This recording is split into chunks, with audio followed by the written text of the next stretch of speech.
Welcome to the first episode of the Round 13 podcast, brought to you by SCTV in association with SP Boxing and DTF Books. I'm Prabjot. I'm Amavir. I'm Gurmukh. I'm Jas.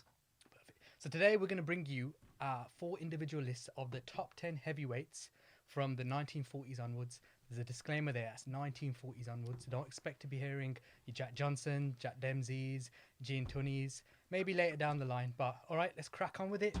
Gurmukh, tell me your number 10.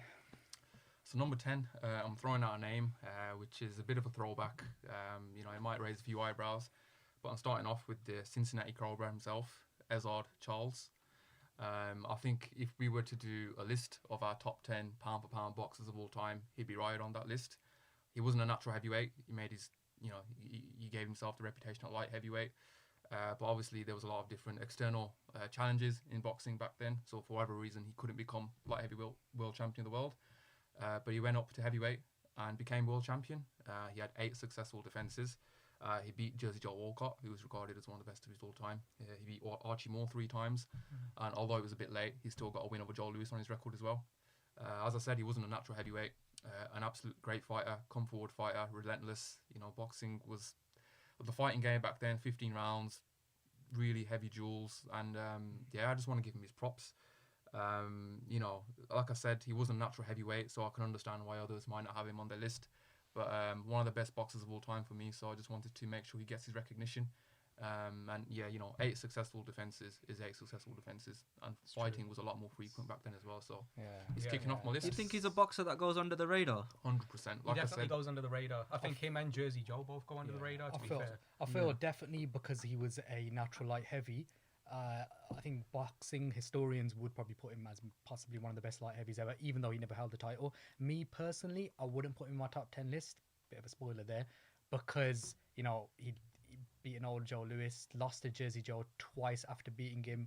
Fair enough, 8 successful defences, give him his flowers. But yeah, I think he does go under the radar. The reason he goes under the radar is because the weight at which he's regarded as the best at light heavyweight, he wasn't world champion. So when historians go and do their analysis, think, who were the great light heavyweights of all time? You look at, in my opinion, it's Roy Jones Jr. But you're going to look through the list of champions. Ezzard Charles' name's not going to be on that list, but that wasn't his fault. Like I said, there was external politics as to why he wasn't world champion. So what did he do? He thought, I'm not going to moan about that. I'm going to go up and become world champion at heavyweight. So it definitely goes under the radar. I think all 4 of us can agree that he was an absolutely great fighter. And like I said, if we were doing a list of pound for pound fighters of all time, I'll be confident to say he'd make the top 10 list in that. So. Yeah. I mean, definitely, because that's a shout, man. It's a big time. statement, man. It's a big statement. For me, there's no question. He'd be right up there. It's in the same situation how we mentioned, like Harry Greb, for instance, being able to go up from such a low weight class to then becoming a world champion across these massive gaps in weight. Back then, of course, there was fixed classes. You didn't have your supers and your lights. It was literally just the set classes: your welterweight, middleweight, heavyweight, light heavyweight. And for him to go across these massive differences in pounds to be able to fight these boxers, you got to give him credit where it's due. To be able to do that stuff, even obviously with Ezzard Charles, not to mention stylistically the fights were great. There was some slugfests back then, and it was just fun. You got to base it off of obviously what they were able to achieve at the time. Yeah, and what he did achieve at the time is still remarkable. To have a victory over Joe Louis, and remember, this is Joe Louis that was still unbeaten, actually.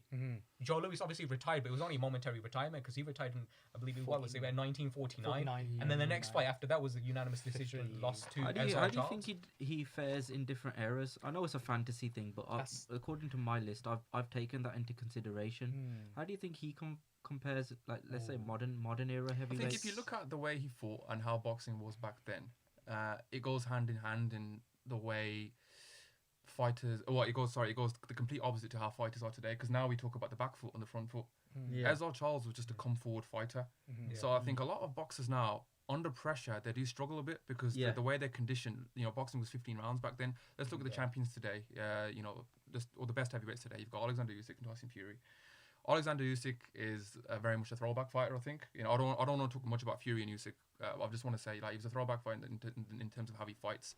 So I don't think he'd struggle against the come forward way of how Ezzard Charles fights. But I think Tyson Fury is a lot he's a giant of a man, 6'9", he's built at. Yeah. So I don't think he'd struggled either at the way Ezzard Charles come forward. But compared to other heavyweights out there, because they fight so differently, I think he would have beat everybody else at the moment, aside from Fury and Usyk. The where I slightly disagree there is naturally athletes kind of grew in size as the decades have come on. So for instance, if you look at other great heavyweights of their time like Rocky Marciano, etc., much smaller heavyweights. So although you might be a better fighter, Usyk's an exception to my point here, which I could be disproved by. But I feel the bigger heavyweights, let's say the 90s, you got Bo, Lewis. Do you know what I mean? You can even throw Holyfield in some sense. Ray Mercer, Michael Moore. You know what I mean? George Foreman. Big guys, man. Like, they hit you hard. You're gonna get hurt. You're not gonna. If it's a 12 round, 15 round, I don't matter what round fight. You tell me if Ezzard Charles is gonna take these punches flush round after round. You know what I mean? And it's the heavyweight division, so I don't know how he would if it's Usyk-esque. You know what I mean? I think there's been. You mentioned Oleksandr Usyk. We talk about Ali, how he's taking hits of George Foreman. Yeah. I think Ezzard Charles, because of how boxing was, irrespective of how big people were, getting hit in the face for 15 rounds. What a joke. Exactly. Ezzard Charles, I think Ali was used to being hit by heavyweights. Ezzard Charles, when he was hit by heavyweights, he went down and he was knocked out. What happened Rocky with Marciano? What happened with did he lose by decision, Jersey Joe? No, I think he got stopped by. No, he did get stopped. That's the thing, and then he went back down to light heavy. Don't get me wrong, give the guy his flowers. Ezzard Charles, potentially one of the best fighters of all time. Pound for pound, Do you know what I mean? But yeah, okay, interesting. You got him as your number 10, man. But I wanted to say my perspective on that. This is a really controversial take in this case. Okay. But I don't think personally, from watching footage myself, I don't know if that style of fighting, because a lot of it was front-footed. There's a couple people from that old era that I would probably say would fare well. Robinson being one of them, definitely. But a lot of the other ones, I don't think they would have lasted. Okay. I'm about a lot of them. I'm gonna go probably he's on my list, right? But I don't even know if the likes of Joe Lewis would have lasted with people that followed, stylistically speaking, and especially when we take into consideration size, because. You put him in there with somebody that's a statement. It's a statement. I'm gonna make a statement. It's I'm gritting my teeth right now. Because Joe Lewis was. I know it's not about Joe Lewis, but Joe Lewis was. He's phenomenal. Different breed. He changed boxing in my opinion. He's an absolute legend, and spoiler alert, he is in my top 10 list. But I'm on about just to answer your question there. How would he fare in this current era? I'm not sure, because this is when you have to take size as well as just the sport evolving into consideration. Football, for instance, I mean, football is not a brand new sport. It's 100 years old. They were kicking a completely different type of ball back in them days. Try and get them to play it now with all the different types of the footballers themselves. It's very different. The sport changes, the way that we look at it. The concept of sweet science, right? The sweet science is beautiful. It's almost like it makes sense because it's an evolution. Science, I mean, evolution is science too. The sweet science has evolved as well from how much you base it, the different ways you can basically hit someone and not get hit yourself. What I saw with a lot of the old school fighters is, I love watching it because it's a complete slugfest. It's absolutely entertaining. It's a war, plus the commentating was spectacular at the time as well. Yeah, it went hand in hand with it. And of course, because you had so many fights to watch too, because they had so many fights on a yearly basis. Yeah. I love it for what it is in respect of the era. But just to answer your question there as to how he would fare now, I'm not sure about that. But for what he did in his time, jumping through the classes, defending the title on 8 different occasions, stepping up to all the best of his opponents of his time, and obviously ending that long illustrious run of Joe Lewis. Ezzard Charles definitely deserves his flowers. You know what I'm saying? And he's a great fighter from that part. I love him for that reason. But with your question there, I don't know. I don't know about. Well, no one knows that question's very opinionated, isn't it? Yeah. Just go ahead with it, man. Tell me your number 10 is. I've gone for the first peekaboo, gold medalist at middleweight. So this is a heavyweight coming up, Floyd Patterson. I think I love Floyd Patterson, man. I just love the way he boxed. It was different. I love game changers. Every style's kind of similar sometimes. I think during that time there was a similar style of boxing. I think he really came in, shake things up a little bit. He's got some L's on his career, but a lot of heavyweights did during that time anyway. But I think the people that he fought, Ingemar Johansson, he lost to him. And I've got to make this point that after taking a loss as a world champion, and the media have hyped you up during that time as being the humble one, the perfect champion, and he's taken a loss and he got a lot of stick for it.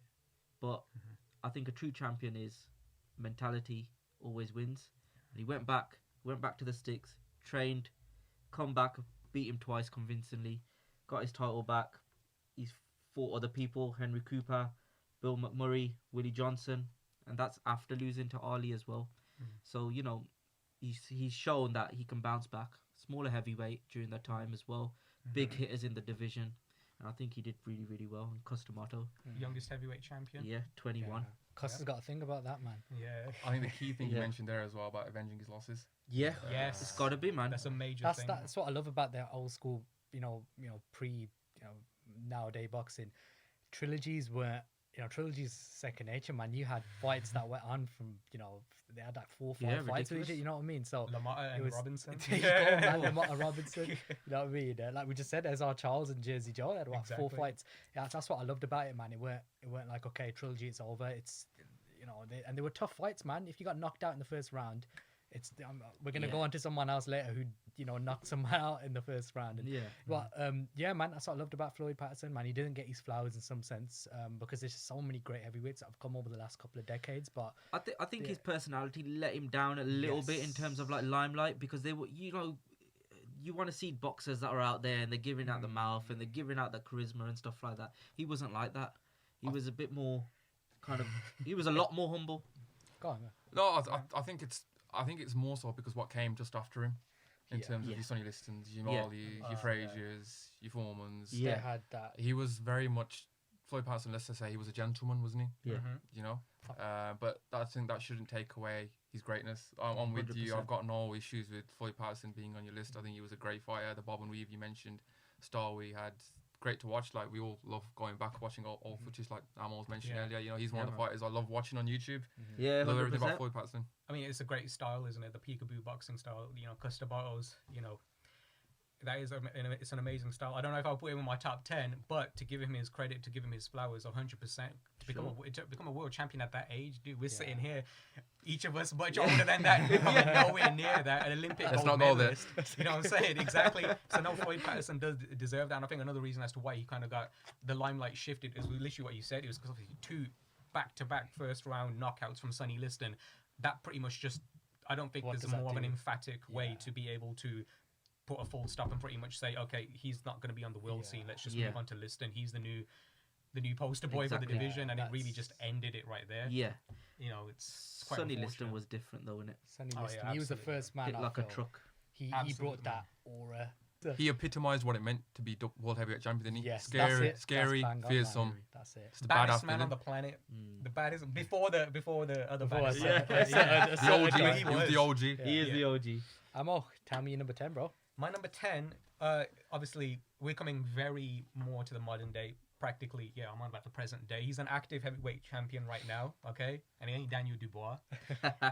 No offense to him. That knockout against AJ, phenomenal. I loved it. I was off my seat, and I was sitting in the middle of a pub. So, what I would say, though, my number 10, of course, then would be Oleksandr Usyk. Purely on the basis, I understand that basically we would judge this as a heavyweight, but to be the first undisputed heavyweight champion of the 4-bout era since Lennox Lewis, and that's obviously going back 21 years since he was the last champion, that's something. But I'm trying to take it all the way back as to why this guy deserves his credit. First and foremost, as a amateur, to win the Olympic gold medal, the gold medal at the Euros, as well as at the World Championships. 335 fights, only 15 losses. 2 victories over the current number 4, in my opinion, pound-for-pound best boxer in Artur Beterbiev. Right, he defeated him 2 times, prevented him from getting an Olympic gold medal. Well, prevented him from getting any kind of Olympic medal because he was in the quarterfinals. Oleksandr Usyk's amateur pedigree is phenomenal, and he's also one of the best examples as to how you can translate your amateur pedigree into professional boxing. Just watch him box. The idea of being able to throw punches, to stay busy, to be able to land punches, to be effective in boxing. He ain't a one-punch knockout artist, but he's a true boxer, and his IQ reflects that too. The way he punches, the way he boxes, especially as a southpaw, it's remarkable. To this day, there's not many people that have any answers to that.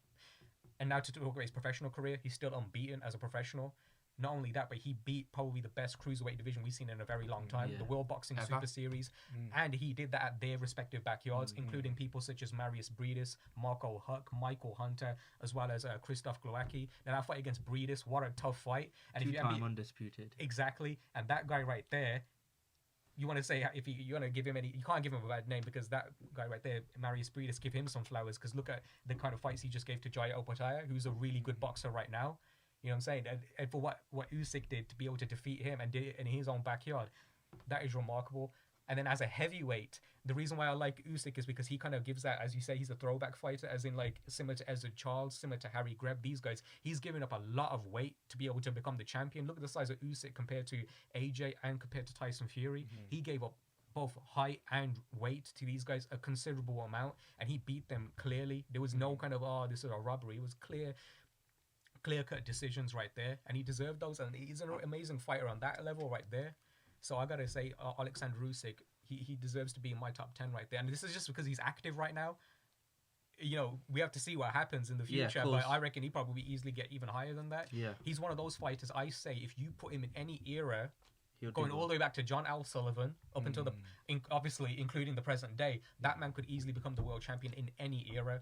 I've just been sitting here smiling all the way through that because Usyk is my favourite boxer at the moment. Probably one of my favourite boxers of all time as well. And I completely agree with everything you said.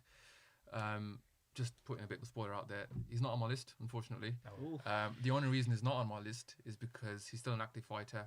We're talking about that rematch with Tyson Fury. If you were to ask me for a prediction now, I'd say he wins that fight a lot more convincingly than he won the original fight. But a lot can happen. You know, I could be completely wrong. There's a chance of him getting chinned in 3 rounds or getting stopped, and that for me would change his legacy.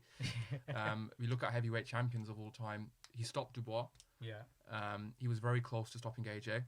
Arguably, he should have stopped Tyson Fury as well. If, you know. I mean, you know, you look at his size.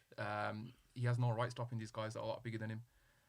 So his KO, his knockout ratio might be a bit, how can I say, inaccurate based on the knockouts he should have probably got. I completely agree with everything you said. And like I said, the only reason he's not on my list is because he's active and something might just happen where, you know, his legacy might get tarnished a little bit. But if he carries on this trajectory, which I really think he will, I agree with you, he'd be a lot higher than 10th. He's a good ambassador for the sport as well, though. Just the way he carries himself as just professional. As a professional, as a man of God. I got to give him respect purely off the basis of that. It's just, you know, I mean, we didn't even talk about other bit of victories that he had over, like, Tony Bellew, for example. Knocked him out, highlight Rio knockout right there. And, yeah, I mean, honestly, Oleksandr Usyk, it's just a pleasure to be able to watch him box. You know, it's a blessing that we are he's spoiled boxing, in that sense. In our era. And he's an exception to what I said earlier about Ezzard Charles, in the sense that he's a throwback fighter, in the sense that, you know, the way he moves around and his size compared to his opponent. So, Fury had, 40-pound advantage over him? He walked Fury down, hurt him. Probably should have stopped him. Any other ref, you know, could have stopped AJ, like he's saying. And it's not like it's in one punch knockout. He beats you down. He mentally drains you, and he physically drains you. I agree with that one. We'll go with my number 10. It's maybe a bit of a hot topic, controversial topic. You know, if this guy's career had gone a different trajectory when he took a break, maybe he wouldn't be my 10. Maybe he'd be my number 1 or 2, or maybe 3. Maybe he'd be my top 5. It's a shame because when people take breaks from their careers, they can bounce back and come in different ways. Look at Tyson Fury. He could bounce back, became heavyweight champion. Ali came back, and, you know, unfortunately this guy came back. He had his notable wins, but I feel when it comes to stepping up to the division, he didn't do so. So my number 10 is Kid Dynamite. Baddest man on the planet. You got Mike Tyson 10. Mike Tyson, number 10. So look at his most notable wins, right? A lot of people say, okay, the best wins he had. I've got a saying, you are only as good as what's in front of you. He beat everyone, in my opinion, that was in front of him in that heavyweight division that he could have beaten, you know, to get to where he needs to be. Right, he won his first title. No, in his first run. In his first run. So we're talking 88. Okay, it's good. Asterisk on it. Right. So, you know, whatever you say about Larry Holmes and Spinks, right? And whatever you say about Larry Holmes and Berbick, 2 people beat Ali, right? They were finished, though. Yeah. Tyson said himself when he beat Holmes. Yeah, no, I want to touch you the still have to beat them. No, you still have to beat them. And here's something them. about Mike Tyson himself. He's one of those. He's humble when he talks about people that are, you know, legends in that sense. When he wants to be. Yeah, but let's take. Okay, when he wants to be. No, every fighter's got an ego. Put it that way. So Tyson, he beat Spinks.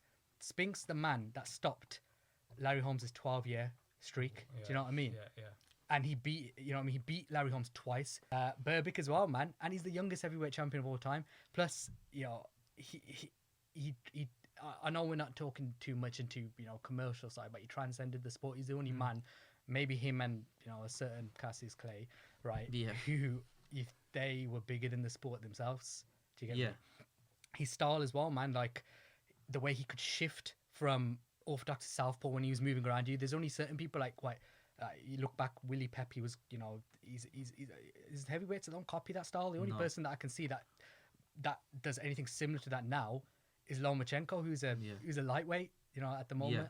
So a heavyweight that was, explosively moving around you, hitting you at all different angles with power. People that were bigger than him as well, stopping them. It's something special.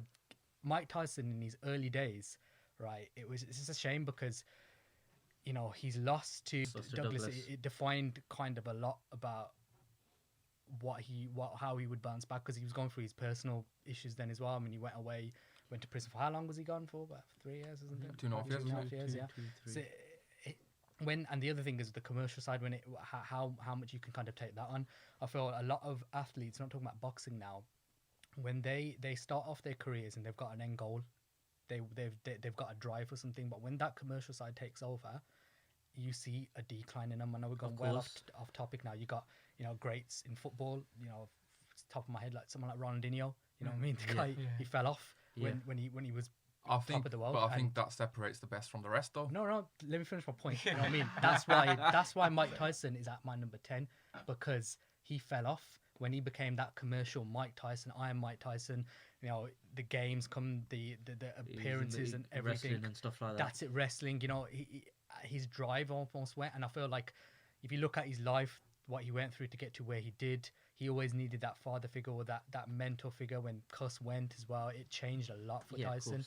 And however, that's why he's not as high as maybe notably the people that beat him. Bit of a spoiler alert. But yeah, I like Tyson, man. He's my number 10. Potentially, it could have been different if his trajectory of his career went. Let's cut the shit now. Okay. You're going straight in, bro. I don't want to hear a sob story. All I hear when I see Mike Tyson, I hear 3 words: if, but, and maybe. That's all I hear. That shouldn't be taken into account of how good of a boxer he was or wasn't. I'll give my props to him. Like you said, the youngest ever heavyweight champion of the world. He was knocking out guys a lot bigger than him. He created this aura for himself. Tyson deserves credit for that. He created that aura for himself.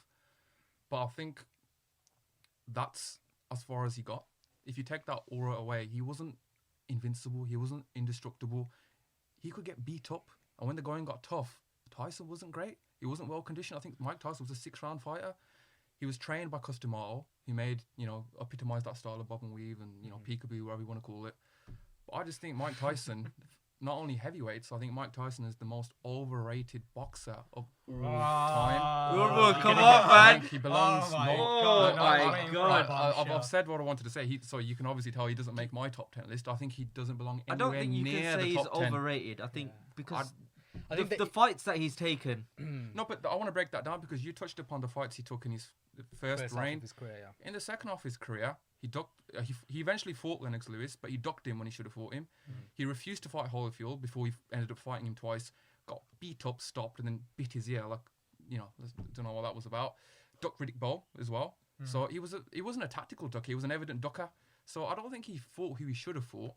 Like I said, I think he belongs nowhere near this top 10 list. I think I don't want to go into names right now because we're gonna go one by one.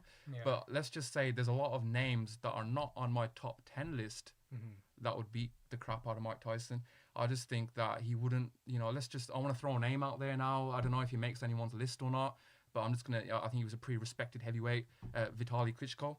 I think Vitali Klitschko would have beat up Tyson and stopped him within 5 rounds. I think Tyson wouldn't want anywhere to know near Vitali Klitschko. There's more to look at. I think everything you've named about Mike Tyson there about not having heart was that second half of his career. He did it. It's not about not having heart. He wouldn't have taken the rematches he did. No. He wouldn't have got. We don't know about the heart question in the first reign. Like I said, he built this. No. I think we do. When did the going get tough?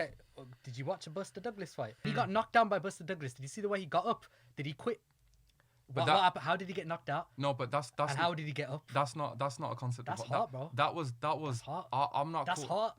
I don't think that's heart. That's I hard. don't What's think hard that's then? heart. What's Heart, hard? heart is when the going gets tough. When you're getting beat up in a corner. Tough, Yeah, really. but He was getting. The Yeah. Holyfield fight is when the going got tough. Yeah, but that's my point. At the later part of his career, like I was saying, he was fighting for money in some sense. His fights against Yeah. Holyfield, he wouldn't have taken if he didn't have heart. Come Well, on, I mean, let's he be- ducked duck- Holyfield before. Yeah, but Riddick Bowe ducked a lot of people in But that, we're era. not That talking- era was about ducking, man. we're not- There was a lot of ducking going but on we're not- there. we're gonna- I we're think not- everyone I ducked think everyone. a prime Mike Tyson beats a lot of heavyweights. I disagree. Yes. I disagree. A with lot. that. I think a I prime agree Mike with a prime Tyson. Mike Yeah, Tyson. I mean, just obviously, only because then my number 9. I know we're doing number 9s now. I'm just gonna say because my number 9 is Mike Tyson. Yeah. Now it's a little bit Okay. higher, but obviously I do consider at some point I probably would say Usyk would go higher purely based off his legacy. I've already said it. The man has completed boxing, but that's Usyk, and it's only because he's active that I haven't done it. His career's not finished yet.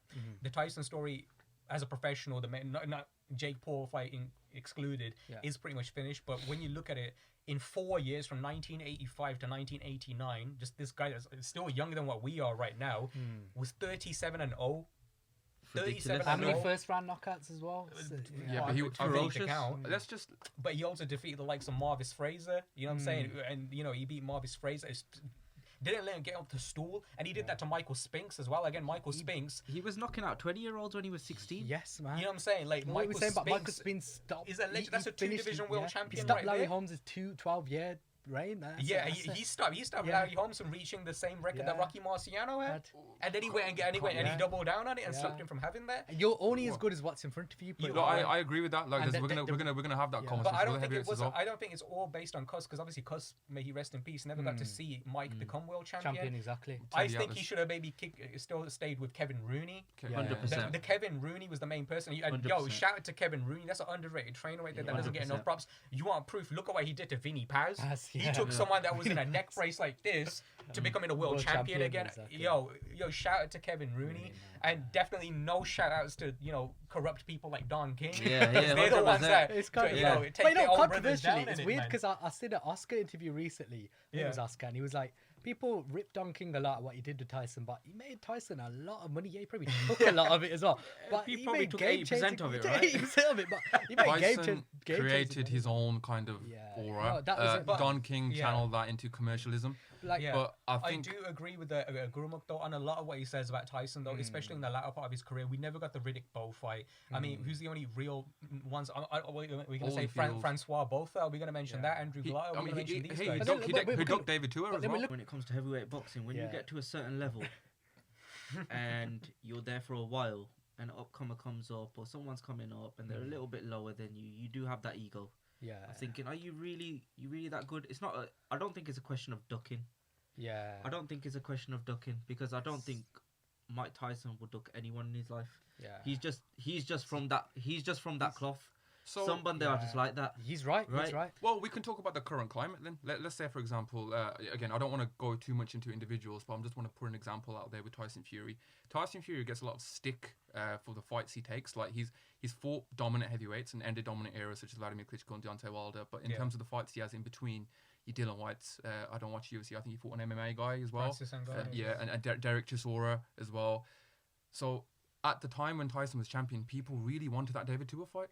Tyson never entertained it. People really wanted the Riddick Bowe fight. Yes, they were friends. They went to the same school. They never entertained it. So when you say Tyson wouldn't duck anyone, I feel as though there's evidence It's there big- to say he did duck people. there's a- Then he wasn't nothing more than a 6-round boxer. But Right, man. In that 6 rounds, I think he Oh, would have man. stopped Ezzard Charles as well. Well, But- I agree with that. I agree with that. I agree with that I as wanted well. to come on to that. We've mentioned so far Ezzard Charles, Floyd Patterson, and Oleksandr Usyk. Yeah. So I know it's not just about who beats who, but you've just said he beats Ezzard Charles. I don't think Tyson beats any of those three. Peak and Interesting peak. because I think think he this does. list. Peak this to I peak. list- think he does. I this- think he does. He perfected the peekaboo style better than Floyd Patterson did. Not to mention that he was bigger than Floyd lot more Patterson as powerful. well. Yeah. Way more powerful. A ton of, yeah. Yeah, I mean, I believe Tyson would beat those guys, and obviously just the sheer size advantage between him and Ezzard Charles would be the determining Speed. factor right there. I mean, I personally think that I love Joe Frazier, so I'm going to drop a controversial one here, but I believe Tyson would have beat Joe Frazier. Frazier. And you want further proof? Well, I got to give an example here. There's heavy punching, right? There's heavy hitting, but you got to remember This is why the heavyweight division is different, because it's because of size, and we're not UFC where we're restricted to 265. You can get as big as possible, but George Foreman weighed more. He was bigger in his comeback than he was in his actual prime, and he was only floating around about 220, 230 pounds. He wasn't 6'3", 220, 230. That's Oleksandr Usyk. Like, you know what I'm saying? That's Oleksandr Usyk's size. You know what I'm saying? Like, so I'm just trying to put it out there that the division has changed, size has changed, and what we consider to be a big puncher and knockout power, like knockout artists right now, they probably wouldn't be the exact same right now based purely off of that. Plus the physiques have completely changed too, and that pretty much started off with Mike Tyson. This is the guy that came out with these, you know, with these muscles. Freakish genetics. Next level, he was just big and strong, and he reflected that in the way that he knocked people out.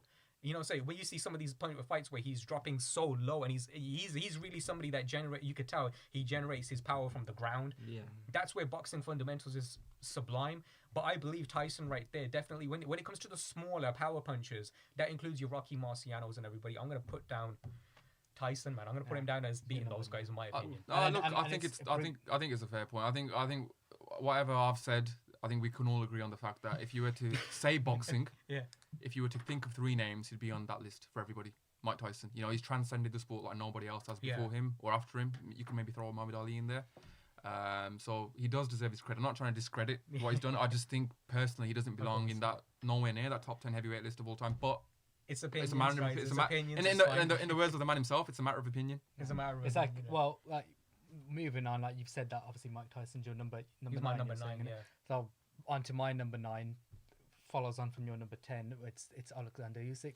Just to kind of give a bit more justification for why I feel Usyk deserves to be in that list. I know you said that the reason he's not in your list at the moment is because he could get chinned by Fury, but the fact of the matter is a lot of these fighters that are going to be in this list got chinned and lost fights. If Usyk lost 2 fights to Fury now, he'd probably still go down, depending the rest of his trajectory in the heavyweight division. Right, he's probably gonna go down the greatest cruiserweight of all time, but he still potentially would make my list, if anything, maybe a bit higher. I feel a bit bad that he's only number 9 for me.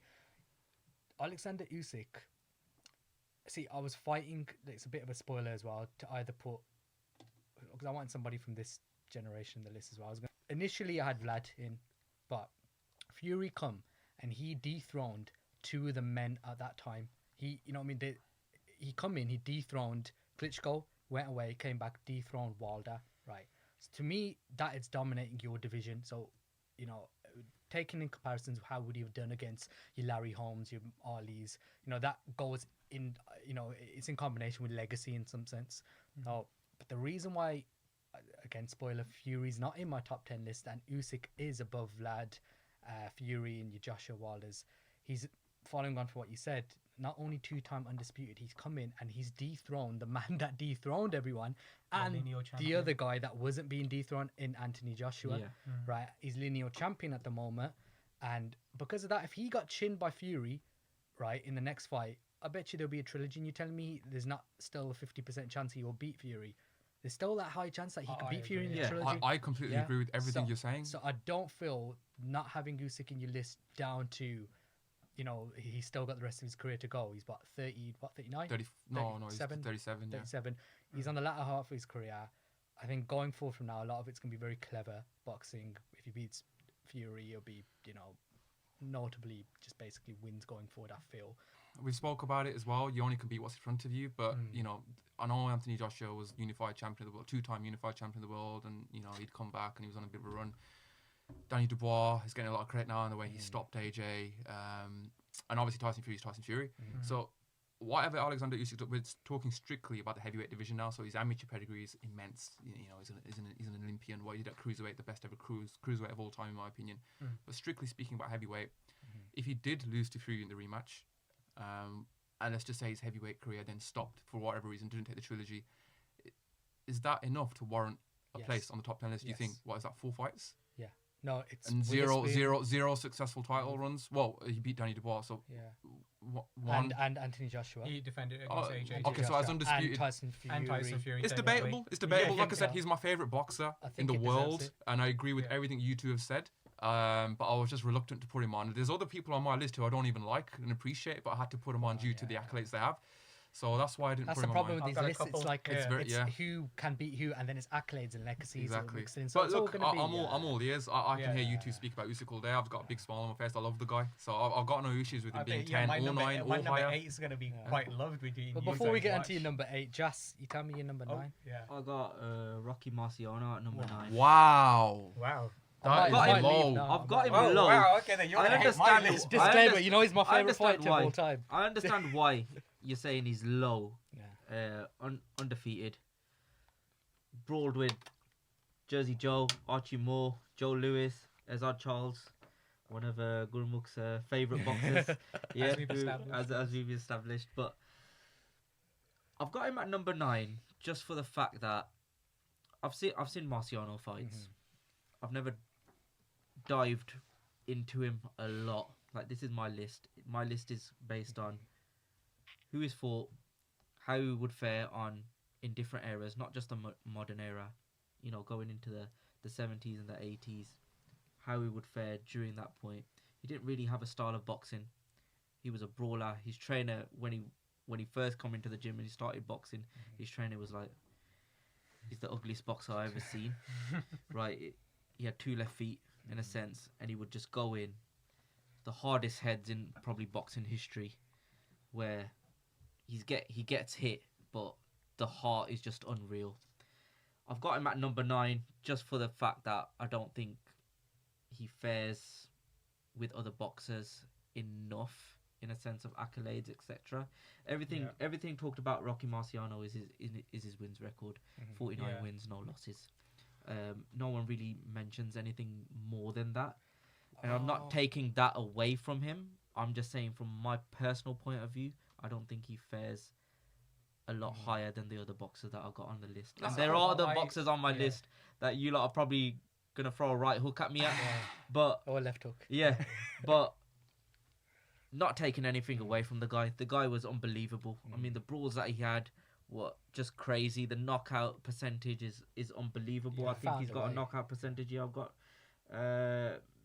with Joe Lewis, Yeah. one of the highest at 85.71%. There you To go. be Another key accurate. thing to remember is that he did It's- stop every person he ever fought. Exactly. I was just Yeah. going to say. And also, from the minute he first put gloves on until he finished, I think that was only 7 years, wasn't it? Yeah. Yeah. So he It's a accomplished very all this in short- 7 short- years. Short career. Short And he started career. boxing so late as well. Ali said about Rocky Marciano, they asked him how would it have gone, and he said something like, Rocky Marciano was a better boxer than Joe Frazier, and you lot saw what Joe Frazier did to me.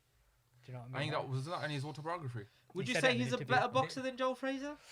I think he meant overall just as a challenge, maybe. Okay. As a But as a challenge, I boxer, think, probably yeah. not. I think that was but Ali's way of giving him giving his him- He's flowers. giving yeah, him I mean, like, flowers. for me, Rocky Marciano, a lot of people say, okay, he fought, tomato cans in the sense a lot of his record, and he fought people late. But the more I'm looking into it, I feel Jersey Joe was he primed late in some sense. He beat more or less a prime Jersey Joe. Yeah. What you say about Lewis? Lewis was coming off a how many streak win when he stopped Joe Lewis? Do you know what I mean? I know it was the latter, and It was this it's was a an old Joe notable. Lewis. I think the name's on his record, but you can't. Notable I think the win at the Archie same time. Moore is a lot more. Archie Moore, Yeah. That's Yeah, like, because wow. the thing Archie you got to Moore look one would about be, Rocky yeah. Marciano was his size as well.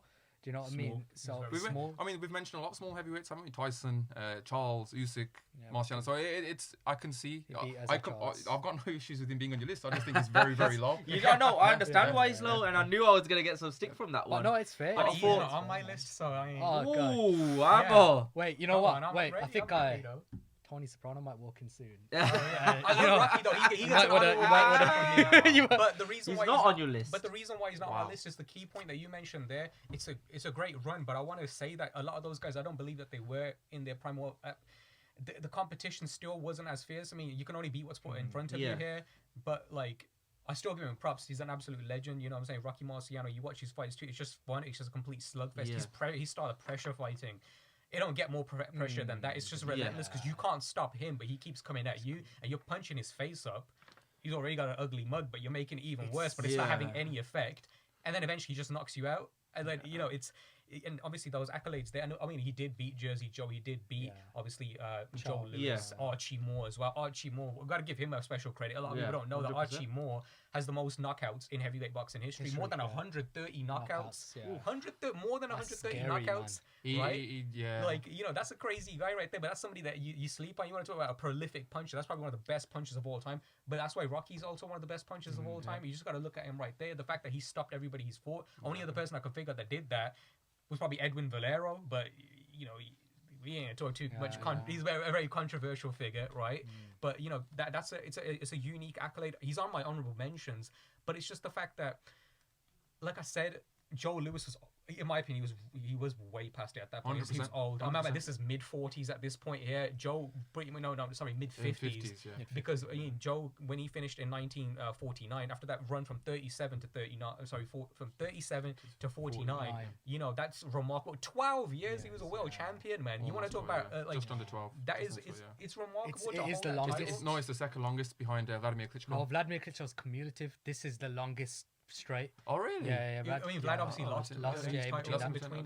And not heavyweight. This is the longest reigning title reign in boxing history. Joe Lewis had. He had more than 25 title fights as well. Yes. He's had the most title fights and most wins in title fights too. We'll get on to Joe Lewis, hopefully. We are. He's on my top 10. Don't worry about that. Tell me, who's your number 9? Number 9. I very reluctantly put this guy on my list. I'm not a fan of his at all. Mike Tyson. That would have been. Wait. I grew up watching this guy, and I just used to get bored of watching him. But you know, the man deserves to be on this list. I just mentioned him. You know, it's Wladimir Klitschko. Okay, thank you. Okay, this guy. I mean, I've got a bit of notes here in terms of, you know, what he's done. Ballfest. Ballfest. But you know what? 53 knockouts. Okay. 53 knockouts. I don't care it's about. Not that boring. Yeah, it's not. You can't. We've just spoke about you beat what's in front of you. Yeah. Maybe it seemed like an easy era because he didn't allow anyone else to come near him, because he didn't allow anyone else to be great. You know, he made all these fights look boring, but also easy. The way no one could get near him. I know he said himself his toughest fight, or his best win, is against David Haye, and that does, you know, I think, what the hell, did he not fight anyone? But you know, he didn't let people become great. He's got 23 successful consecutive title defenses, which a cumulative reign of 12 years. Huge power, an iconic partnership with Manny Stewart as well, which you know, perfected his style. And like I said, I'm not a fan of Wladimir Klitschko. I didn't enjoy watching him, but I've got so much respect for him. I understand that. And I think, you know, from some of the statistics I've just read out there, from an accolade point of view, I think it's only right that he belongs on this list. I got to mention it because that's my number 8. And why do I put Wladimir Klitschko there? Because there's another thing you got to understand about Wladimir Klitschko that nobody else, I think, in history of boxing has ever done. That's know how to actually box tall. He's the only tall boxer that boxed tall perfectly. I wouldn't say he's the only one though. Lennox. Lennox. Lennox. Sorry, If anything, Lennox perfected the crunk style better. Okay, I'm not gonna get. We don't talk about Lennox. Lennox is on the list, of course. Lennox is very high on the list, actually. In my opinion, he's very on the list. But when I look at Vladimir's style of boxing, tall though, I thought it was immense, because it was also the best. The way he also how should I put it here? He's got the jab, which stopped anybody from really cutting the ring off and getting to him. On top of that, he had a thunderous right hand. His left hook is also highly underrated as well. I think his ring IQ, like you said, like he stops. Ring generalship, brilliant. And we hate that 1-2 holding that he did. But to be of that size and to not use that advantage is absolutely silly. And he knew that he had to use that advantage, and he did. And that's why, as much as you hate it, the 1-2 and the hold, to take the legs out of him. Even Tyson Fury understands when he had to fight bigger, smaller fighters, he had to use his size. You got to put your weight on them. And Wladimir Klitschko was the first one that I saw kind of use that. It was boring to watch, but there was one thing that you knew: whenever he won a fight, he clearly won it. And also, whatever, I spoke about Tyson in terms of when the going gets tough. When he was, how old was he when he fought Anthony Joshua? 41. Yeah, and he was on the verge of winning that fight. Should have won the fight. Yeah, you know what I mean. So that just shows when the going gets tough. So I criticise Tyson, but when the going got tough for Klitschko, he wasn't a quitter. No, I know he's been put down and stopped before, but he wasn't a quitter. The thing with Vlad is, you as heavyweight boxing, you want to see someone get knocked out. We understand that doesn't happen all the time. The thing with Vlad is, like Amar said, you see the 1-2 and you see the holding and stuff like that. The points based. He's a points based boxer in my opinion. He plays for the points. And his ring IQ's. Yeah, but there's a lot of knockouts. But that's going to happen in the heavyweight division anyway. Throw some names out who he knocked out. Samuel Peter, Brian Jennings. Brian Jennings, Jennings, or there you yeah, go, Samuel Kubrat Peters. Pulev. Yeah. Pulev. Did he stop I mean, I don't want to Povetkin? say a lot of these names Povetkin because was they don't Judy, get I enough think. props. But Yeah, they don't get props, Povetkin but they're was good Judy. boxers. All right, fair play. Yeah. But when it comes to overall, to be honest, I think his brother held him back. I think his brother's coaching Yeah. held Vlad back a lot. Yeah, no, I get what you mean. I mean, was it we were speaking the other day about his brother was the reason why he didn't beat. Well, the AJ Anthony fight, Joshua. he told him to not go for it when Yeah. he's clearly hurt. Like, come on, man, the guy's hurt. Yeah. And if you're saying Klitschko's got that knockout power and stuff like that, he could have won the fight. Yeah. And like I said, he should have won the fight. He should Yeah. have gone for AJ. He should have taken him out. End of story. Mhm. If you guys hurt in front of you, rule number one is if you get your shots off, Just get him. you get him. Yeah. But he was told to go back, jab, take your time with it. When you take your time with it, especially with people like AJ and stuff like that, okay, you can say he's got, his chin's not the greatest or whatnot, but you still, the recovery time in boxing, it only takes a couple of seconds for you to recover. I completely quicker. agree, and I think that's what we spoke about Rooney and Cus before with Iron Mike, and if Manny had been in Klitschko's corner, then he would have said the Fury. famous words, knock Yeah. him out. Yeah. Well, knock him that's out, what yeah. I Yes. agree in the sense that his first fight after Manny going was Fury, wasn't it? I think so. I believe so, and maybe that played a bit of a factor. I think I'm not taking anything away from Tyson Fury in that win. That was probably one of the greatest wins off your home soil From a ever. British boxer. In British boxer, that is. Yeah. Maybe one of the greatest heavyweight wins ever as well. It was amazing to take a reign like that when you're how much of an underdog. It was, and it weren't no lucky punch he bossed that fight. However, things might have gone a bit different if Vlad boxed the way he wanted to. The reason why he comes in my top 10 is purely on the basis that you could also put that damn specimen in any kind of era. He will last. Vladimir Klitschko isn't like, he would have become a don't world know. champion in any I era. don't know. In the I- 80s? Even the 90s, I think he would have struggled, man. 80s would pose more of an Holyfield, issue, that'd be- but then you yeah. put him in the 60s as well against somebody what, like a 5'10", 5'11" Floyd Patterson. That's when like Then it gets too easy because now size he's is got a about good massive- 50 pounds yeah, on him and he yeah. knows how to box. His IQ is phenomenal. And going all the way before that, 90s though, I agree with you. Yeah. 90s is a bit because in the 90s you got people that you got right now like Anthony Joshua's, you got your Tyson Fury, you got these guys that are big and Size. they can pop, but they can also take. there was a licks too. more polished Vlad in the 90s. You know, Lennox Lewis. in my opinion, of Lennox Lewis. Yeah, Lennox Lewis, But, man, what a legend. Definitely getting mentioned. Fair here. enough. Cool, all right, so that brings us on to our number 8 then. Just talk to me. So I've got 2 active fighters on my list. Number 8, I'm going to have to go with Tyson Fury. Okay. Whoa! There's a couple of reasons why I'm going for Go Fury. on, tell me. A lot of people don't like the bad attitude, the bad mouth, and all that stuff, which I get. I personally sometimes love it. It brings a bit of fire into it, and Totally agree. I think Fury, where people were saying, like even a couple of days ago when you guys were saying, I think AJ was brought up to bring that division back in British boxing and so forth, especially in the heavyweight division and stuff. But I think Fury took it, and I know there's stuff about ducking fights and so forth, but I think a lot of that comes down to money, A side and B side. It happens in boxing. The promoters are probably the ones to blame about it. More heavily involved now. Yeah, as well, they're so heavily involved, and since the money started to come more into boxing through Saudi and so forth, you've seen fights being made a lot easier. So you can understand why certain fights weren't made in certain times. But the guy was undefeated up until Usyk. Which was a close fight. Yeah, British Commonwealth. He beat undefeated Chisora at that time. Underdog. He was the underdog in that fight. Yeah. As well. Vlad Klitschko in his own backyard. as the underdog. I think that is. It was a big upset, of course. I think that's a big feat because he beat him mentally. And I think Yeah. Vlad is one of the best boxers to beat mentally. He's from that Soviet Hard, style. He's yeah. hardcore Ukrainian bad boy boxer in terms He of is, like mentality you know what I and stuff like that. Yeah. But when you go into someone else's backyard and you beat them on all accounts in terms of boxing, for me, boxing, the fight starts from that press conference. When you sit opposite that guy or next to the guy you're gonna fight, Mentally, you got to be on it.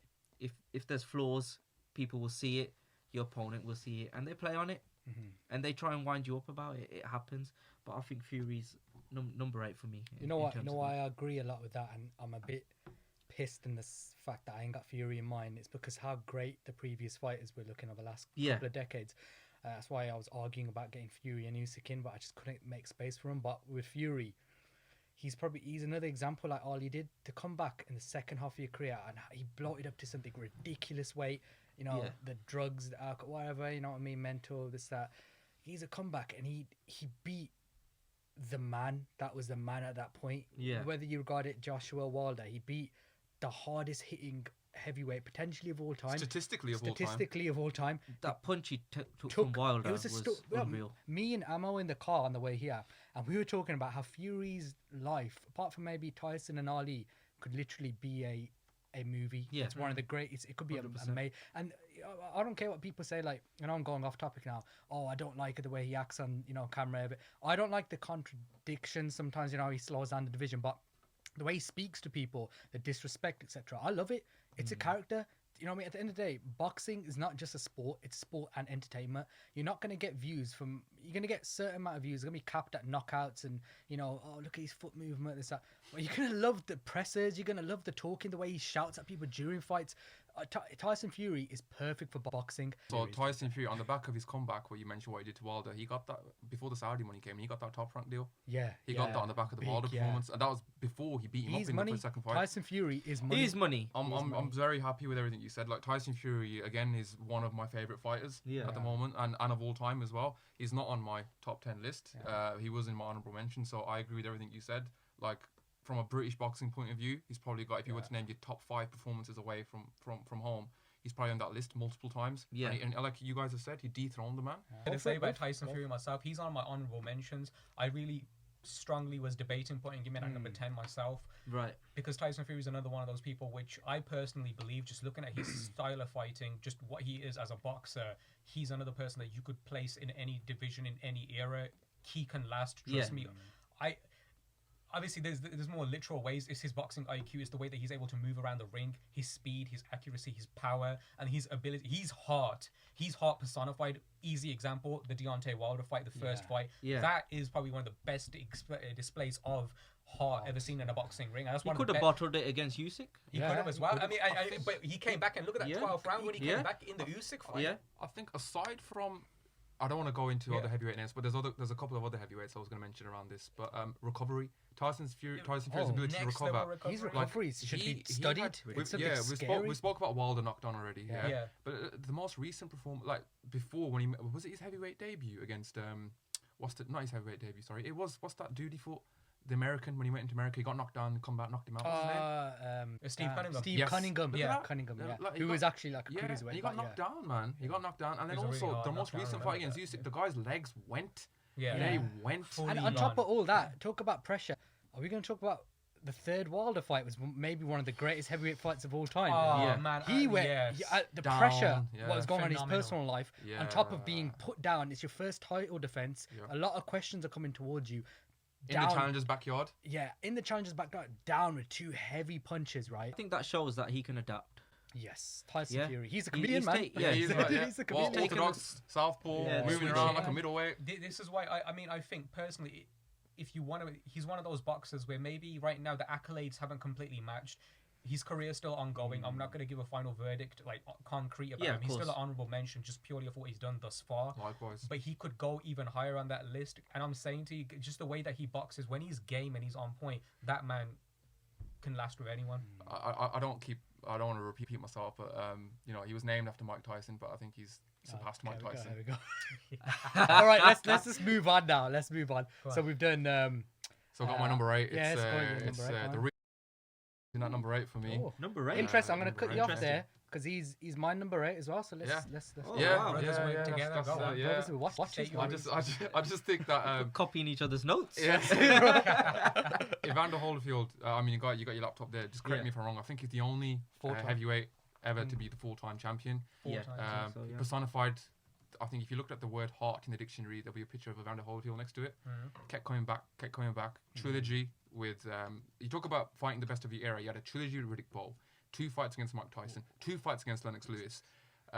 Holyfield does get the credit he deserves. He's one of those fighters that does get his flowers. So I'm not going to talk too much about he deserves to get this, he deserves to get that. He does get his flowers, and rightly so.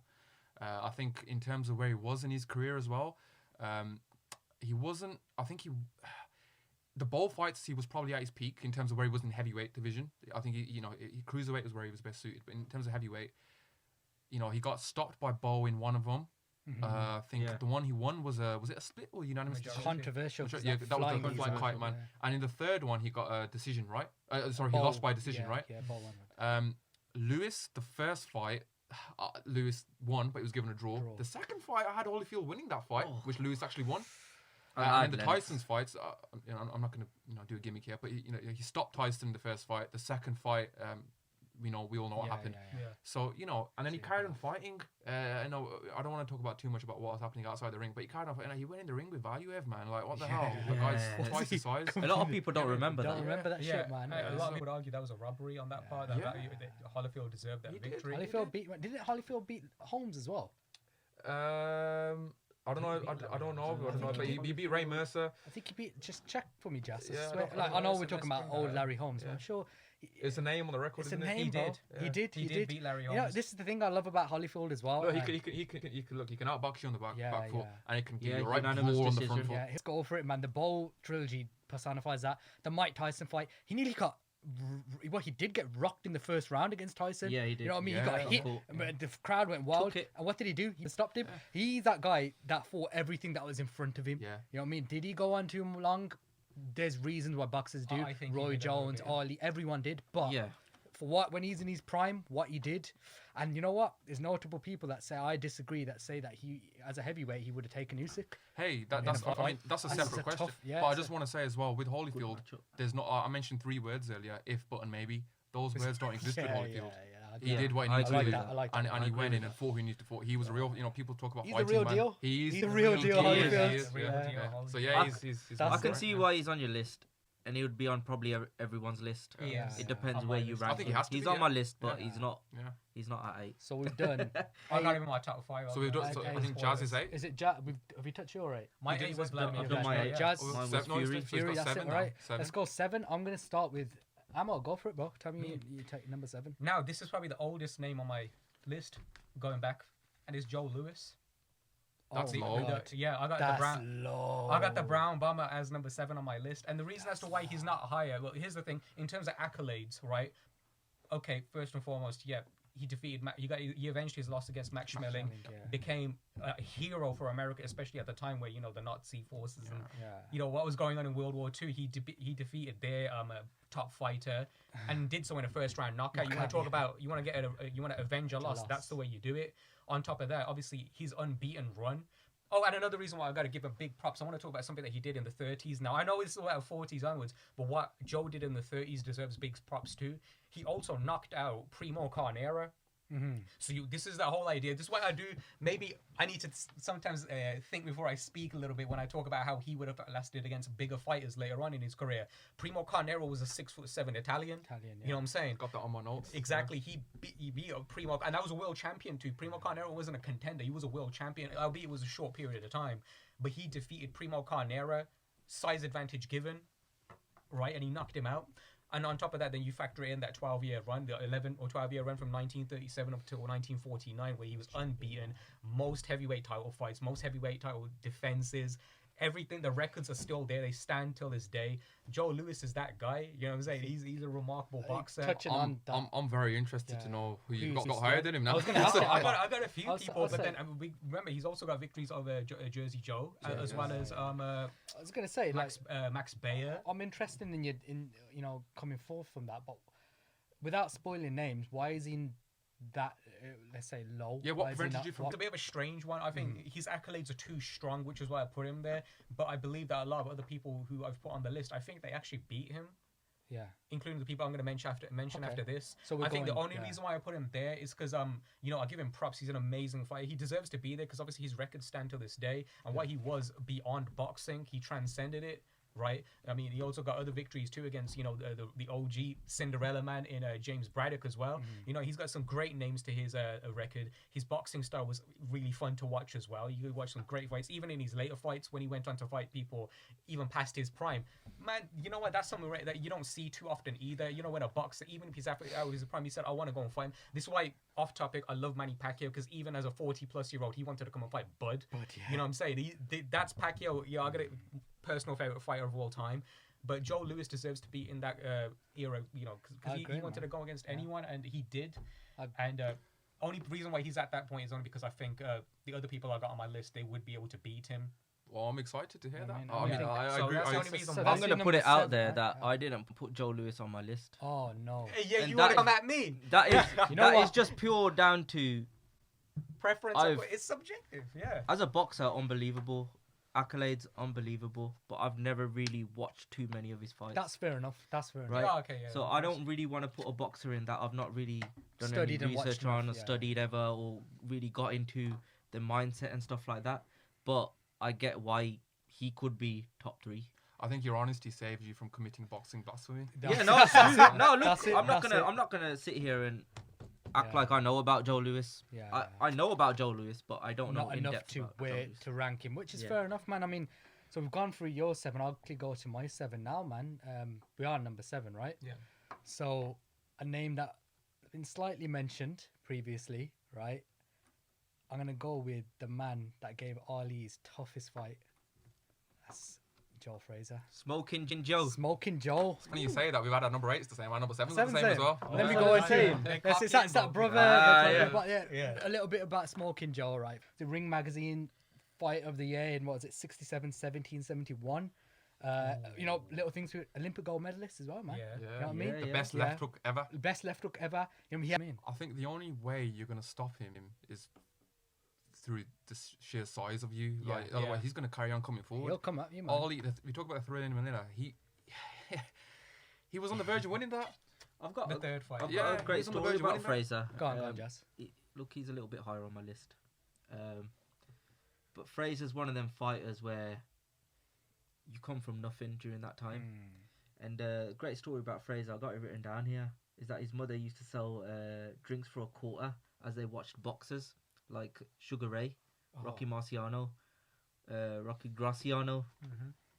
And when you come up and you see fighters like that, and he's developed into a professional boxer, one of the greatest of all times, I think you got to give him props for that. He won the Golden Gloves three times in a row, Yeah. 62, 63, 64. Yeah. So you got to give him props for that. He won his WBA against Jimmy Ellis at the Mhm. time, so that was a round 5 TKO as well. So Smoking Joe, man, He's it's a as man. hard as they come. Smoking Joe Yeah, is also is- notable victories over, Jerry Quarry as well. Yes. Yes. Jerry Yeah. Quarry and Jimmy Ellis. You know Bob what I'm saying? Foster. Bob Foster, you know what I'm saying? Like, he had some other names on there. I just feel like as though his career, he could have probably went on a little bit longer compared to other boxers. I probably feel like he could have. retired a bit That's too the only thing, soon. He yeah. still had 10 successful consecutive title defenses. Defenses, Oh yeah, in the late 60s. WBC. But I would argue now, this is the other part, a bit controversial opinion. He was the champion at the time when the true champion was put out of commission Yeah. on a political. Yeah. But then what did he basis. do Yeah. to the true champion when Yeah. he come back? That is like applaud him. Is still Oh, like it's jeez. thunderous to Well, this he's I the love day. first all his person got- to beat Ali. You know? Yeah. Yeah, he was. And, yes, and yes. you will go on to Ali later, I'd imagine. Of course. But hope so. that's our number 7. So me and Gurmukh, Jazz, tell me who your number 7, right? Woo, number 7, Larry Holmes. Oh, I've I'm got angry. him Eastern at 7. Assassin. I'm angry. I'm I've angry. gone, Eastern I've gone Assassin. for him at 7. I Okay. think the people who I've put above him, they're no jokes. They're no jokes. I've gone for him number 7. I have to say, best jab in heavyweight boxing I've ever seen. Yeah. Maybe Boxing or history. boxing. Boxing Yeah, history, agreed. I agree with that. Yeah. fair enough. But power, movement as a heavyweight was unreal. Always pivoting back and forth, back and forth. What I really love- hard boxer to fight. What I loved about him as well, he had that, you could tell he was one of these sparring partners. You know, the way he would skip around a ring and Yeah. just so hard to, it just Yeah. had that Ali-esque to it with You that could see. nasty jab coming through. Yeah. Operated from 73 to 2002. Yeah. A lot of stuff So people don't that's know, man. that's Carry a on. long way to I go. just as what you said when you mentioned who did you have when I said I want to know you got higher than them now, was it who's your 8 or 7? My 8 was Vladimir Klitschko. Klitschko. 7 was Joe Lewis. Yeah, so Yeah. I want to know who you got higher than Joe Lewis. I want to know who you got higher than Larry Holmes now. Yeah. I don't want to talk too much about Larry Holmes. I 'cause gotta he's say, he did fight. substantially He higher. did fight For me, the he GOAT. is as well. So. Butterbean. Yeah, he did fight Great Butterbean. fight, Oh, yeah. he got rocked. He got Yeah, rocked he by got rocked, Butterbean. but- He was messing around. Yeah, but that's a no, comeback. I think it's a good point that you mentioned about how you got rocked. We spoke about Tyson Fury's recovery. Larry Holmes' recovery. is scary. The fight against Ezzard- Tyson. You know what I mean? The guy was sorry, coming not up. Ezzard, Ernie Shavers. Ernie Shavers, Yeah. yes. Any shavers, yeah. But here's the thing. Question out there for all you lot. Right. A lot of people say, you know, you're only as good as who's in front of you. So people say that Larry Holmes' reign was against a weak heavyweight division. What do you like, agree with that? I've Completely seen them disagree. comments. I disagree. I mean, he beat when- Ernie Shavers, Trevor Burbick, Ken Norton. Yeah. But any And of them in also- your top 10? They're not in my top 10, but you can't have, But no, this is my point. I'm like, I totally disagree. I love Larry Holmes. He's in my Yeah. top. But to be that high in a top 10 list and not to have beaten anybody else in that top 10 list, except for Ali, that's old.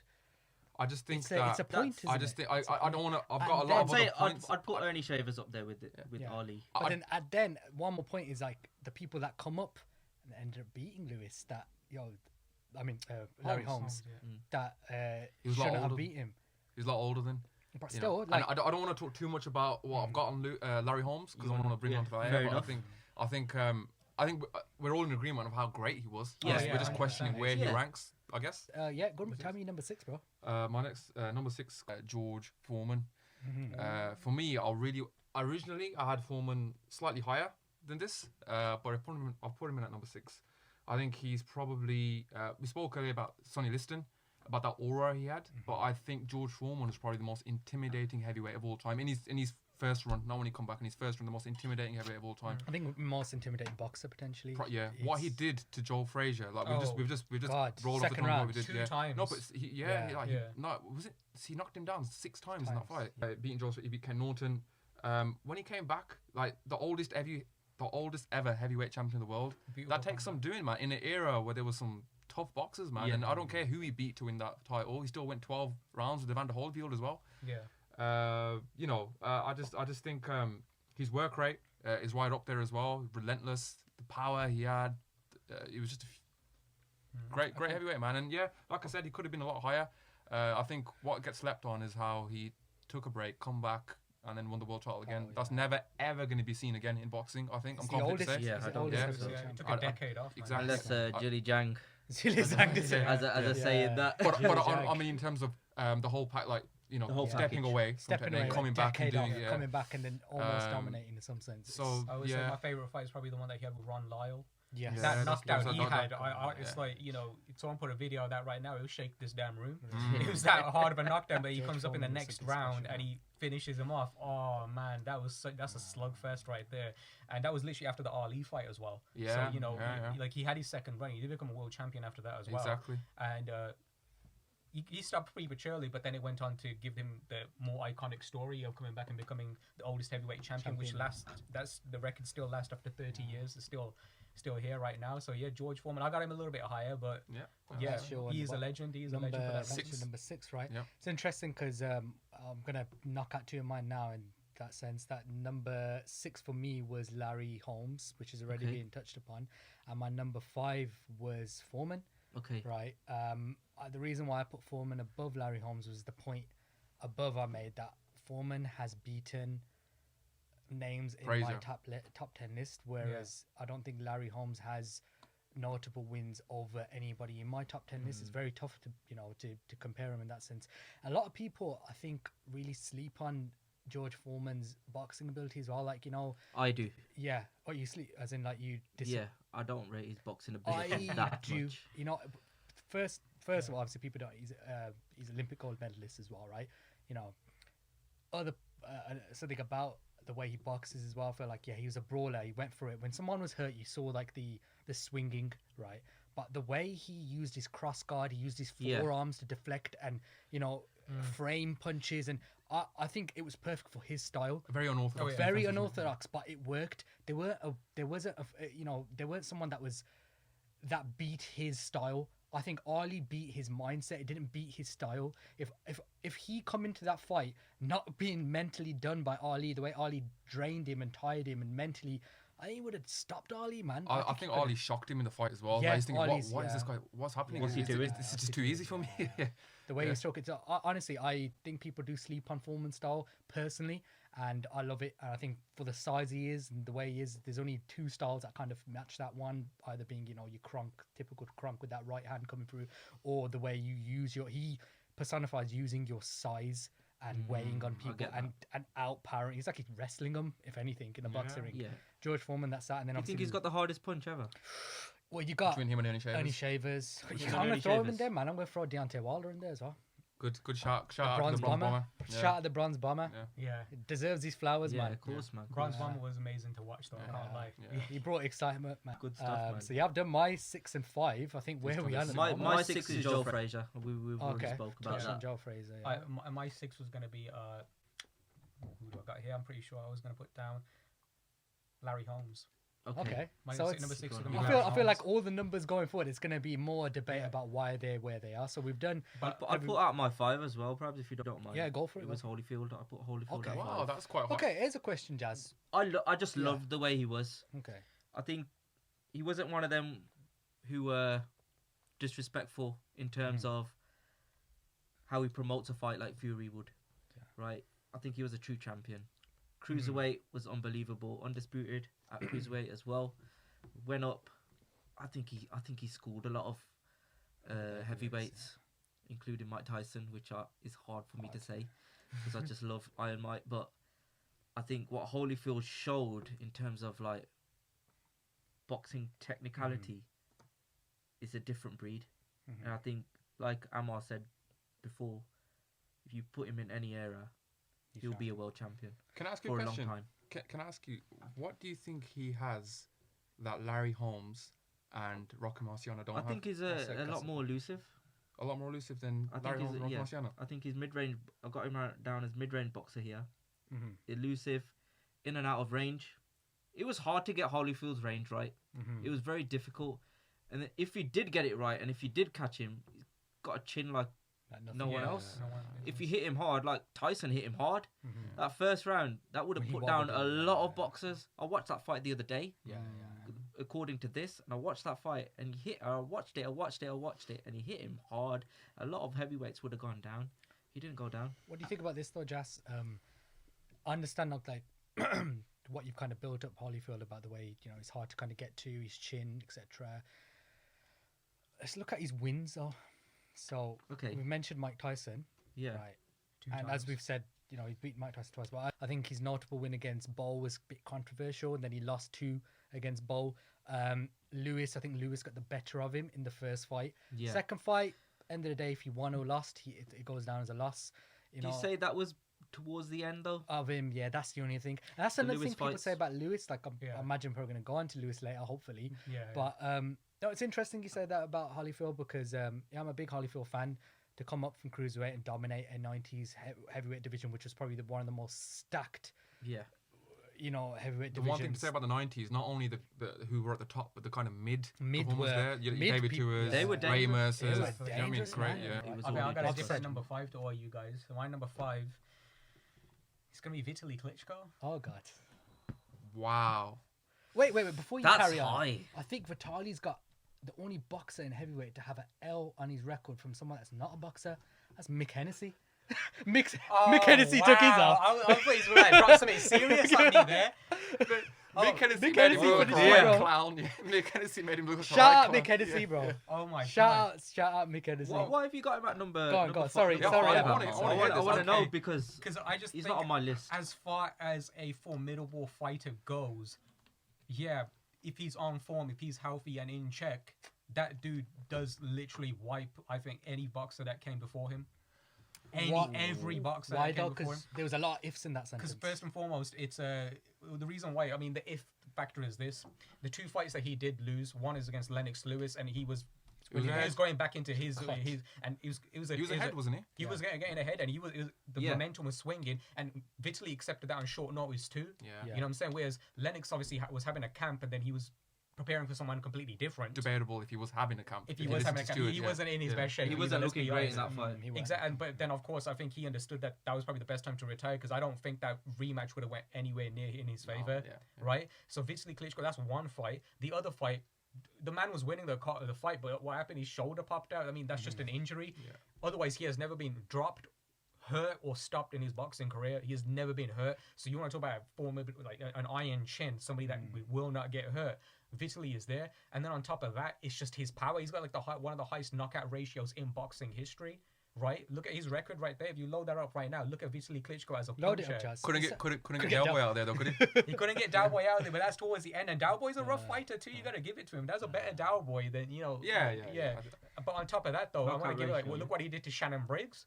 Yeah. hospitalized that guy, broke his face. On top of that, look what he and did then, to Samuel Peter. But I'm just Well, struggling to you're get right. that. He's second to Rocky Marciano, Shout out Rocky. Marciano, man. just by 0.5. Wow. He's But got okay, yo, 7%. Amo, tell me this: what is Vitali Klitschko's biggest wins compared to Vlad? Like, tell me why he's above Vlad, his brother. It's a separate. Well, we don't topic. know if he's above that, do we? The reason as to why I put him above Oh, Vlad, oh, I sorry, he I said ranked that, him yeah, higher he than said Vlad. that. The reason why I ranked him higher than Vlad is because you also got to remember this guy was a former amateur and professional kickboxing world champion too. This guy is a complete package when it comes just to fighting. He is just a brawler, and as someone like I would love watching him fight because then he had that like killer instinct in him too. He would go and try and finish the person off, and he could pop. And I just personally think when you got someone, and he was a bigger brother as well. He was, I mean, not because he's older than him, but he's actually physically bigger than Vlad too. Yeah. In the ring, he done damage to whoever he fought, and like he went there with the killer instinct. When you got someone that big, that powerful, that actually wants to fight and mess people up, which is why I always thought that Nikolai Valuev, what a like wasted talent. You're that big. Like, are these guys really gonna hurt you, bro? Just don't have a guard. Just go and start punching them up. Yeah, you get them in the ring quarter and just. Well, he got rocked by David Hayes, though, didn't He he? got rocked really bad got- by David. That's a wasted talent. But in my opinion, Vitali Klitschko, I gotta put him in there. I just think that his record speaks for itself.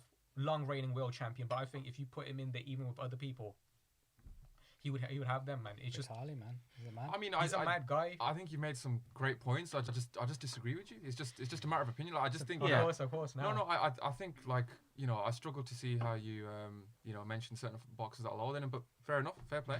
I think I'm also factoring in a fantasy fight here, in a fantasy situation. I mean, with Vitali, there's a lot of ifs, but yeah. it's valid points, man. All right, Grummet, tell me your number 5. We've spoken about him already. My number 5 is Rocky Marciano. Okay. What you got on him? Yeah, we've spoke a lot about him already in terms of those wins against Ezzard Charles, Archimore, Ezzard Charles. I don't know what there is to say. I just think the most thing that impressed me was the terms of the first day he put his gloves on, and when he finished, that lasted for 7 years. So what he accomplished in that Short small span. amount of time is impeccable. 49. So 49-0 is great as well. I think, in my opinion, number 5 is probably just about right for him. He deserves his respect. He really did dominate. People say he had a bit of a tactically guided career in terms of who he fought, but there wasn't anybody that he didn't fight when he should have fought someone, I think. So he didn't duck anybody. And yeah, he accomplished great things in the sport. So I just think, 49-0 will probably never be replicated again by a heavyweight. Yeah. Do you reckon he could have gone for the 50 though? Maybe. I think there was, again, a lot of external things He was happening saying outside. he wants to make a comeback and stuff like that. I think there was a lot Later on in of his things career. happening outside of the ring with Rocky in terms Yeah, of of course. who Yeah, he's of course. affiliated with. Yeah, so we've gone your 5. I think, you know what? I'll go for it. I'll start with my number 4. A man that's been mentioned a lot throughout this whole pod. You know what I mean? And the reason why he's gone number 4 for me, not above, we'll go into that a bit later, but it's the Lion. It's Lennox Lewis. Lennox. Wow, I've got him at 4 as well. I've got him at 4 as well. I've got 4. Oh, okay. wow. Wow. All right, I've so got it let's higher. go. Okay, so the reason why I've got Lewis at 4 and not higher, let me just talk about the guy's accolades first. All right, 3-time heavyweight champion, 2-time lineal champion, undisputed. The last undisputed. Let's take Usyk out the equation. He beat everyone that was in front of him. Let's be honest. In his era, he's one of the. It's very rare to come across a heavyweight that beat everyone that he stepped in the ring with. That was in your era, and that had you had one over you in some Even sense. the mid-carders as In well. the He beat mid-carders, David yeah. Tours. He beat Ray Everyone. Mercer. Yeah. And then obviously Olympic gold medalist. I mean, I think when he reached his prime, when he solidified that partnership Because with Manny Stewart. he came back. His second fight with McCall was he took Manny Stewart from Oliver McCall, Yes, didn't he? yeah. Right. Lewis for me is a little bit higher than that. I rate him really highly because obviously he did avenge his 2 losses, but on top of that, some of my favorite knockouts came out from this guy as well. I particularly look at how he's piecing up that right hand on Frank Bruno. But that's the thing with Lewis, he did literally beat pretty much every big name of that era, and obviously Riddick Bowe. Bowe ducked him, but Yeah, he beat Bowe for the You know what, Olympic gold Lennox medal. wanted that fight. Going Yeah. on to that, you made an interesting point when we spoke about boxing for ages. You said that in the early 90s you feel Bowe would have taken Lewis, but in the late I think before Manny. You got to remember with Riddick Bowe, he was I think was it 3 years in a row he was Ring Magazine champion and ranked number 1 recognizably heavyweight in the world. It was the early 90s. Yeah. 3 years in a row. That was Riddick Bowe at his peak. He went on to beat up Holyfield. Had a great trilogy with him. I think pre Emmanuel Stewart, Lennox Lewis would have lost to Riddick Bowe in my opinion. But post Lennox Lewis link up with Emmanuel Stewart, irrespective of where Riddick Bowe was. So let me summarize that better. The best Lennox Lewis would have beaten the best Riddick Bowe. Okay. But timing, the best Lennox Lewis wasn't around when the best Riddick Bowe was around. So if Lennox had fought him in the early 90s, I think Riddick Bowe would have beat him What do up. you think about that Olympic final? Do you think it was an early stoppage? It was It was early a stoppage. wasn't it? A stoppage was a stoppage early, maybe, but I think Controversial. uh, Olympic, there's a lot of there's that been shit there's though, been innit? more controversial yeah, bouts fucking- than Lewis and in Olympic, Roy Bowe. Jones. Yeah. There's been more controversy Yeah. than that, so I'm not going to Yeah. say Bowe was robbed of a gold medal. It happens. But yeah, Lennox number 4, all three of us are in Yeah. agreement. Is, Bro, tell me Ammo, number who you 4. got? My number 4 was Evander Holyfield. Wow, Oh, wow, that's okay. high. And I also was got- challenging you putting out Evander I put so high. Holyfield in number I had, 4. Holyfield at 5. 5.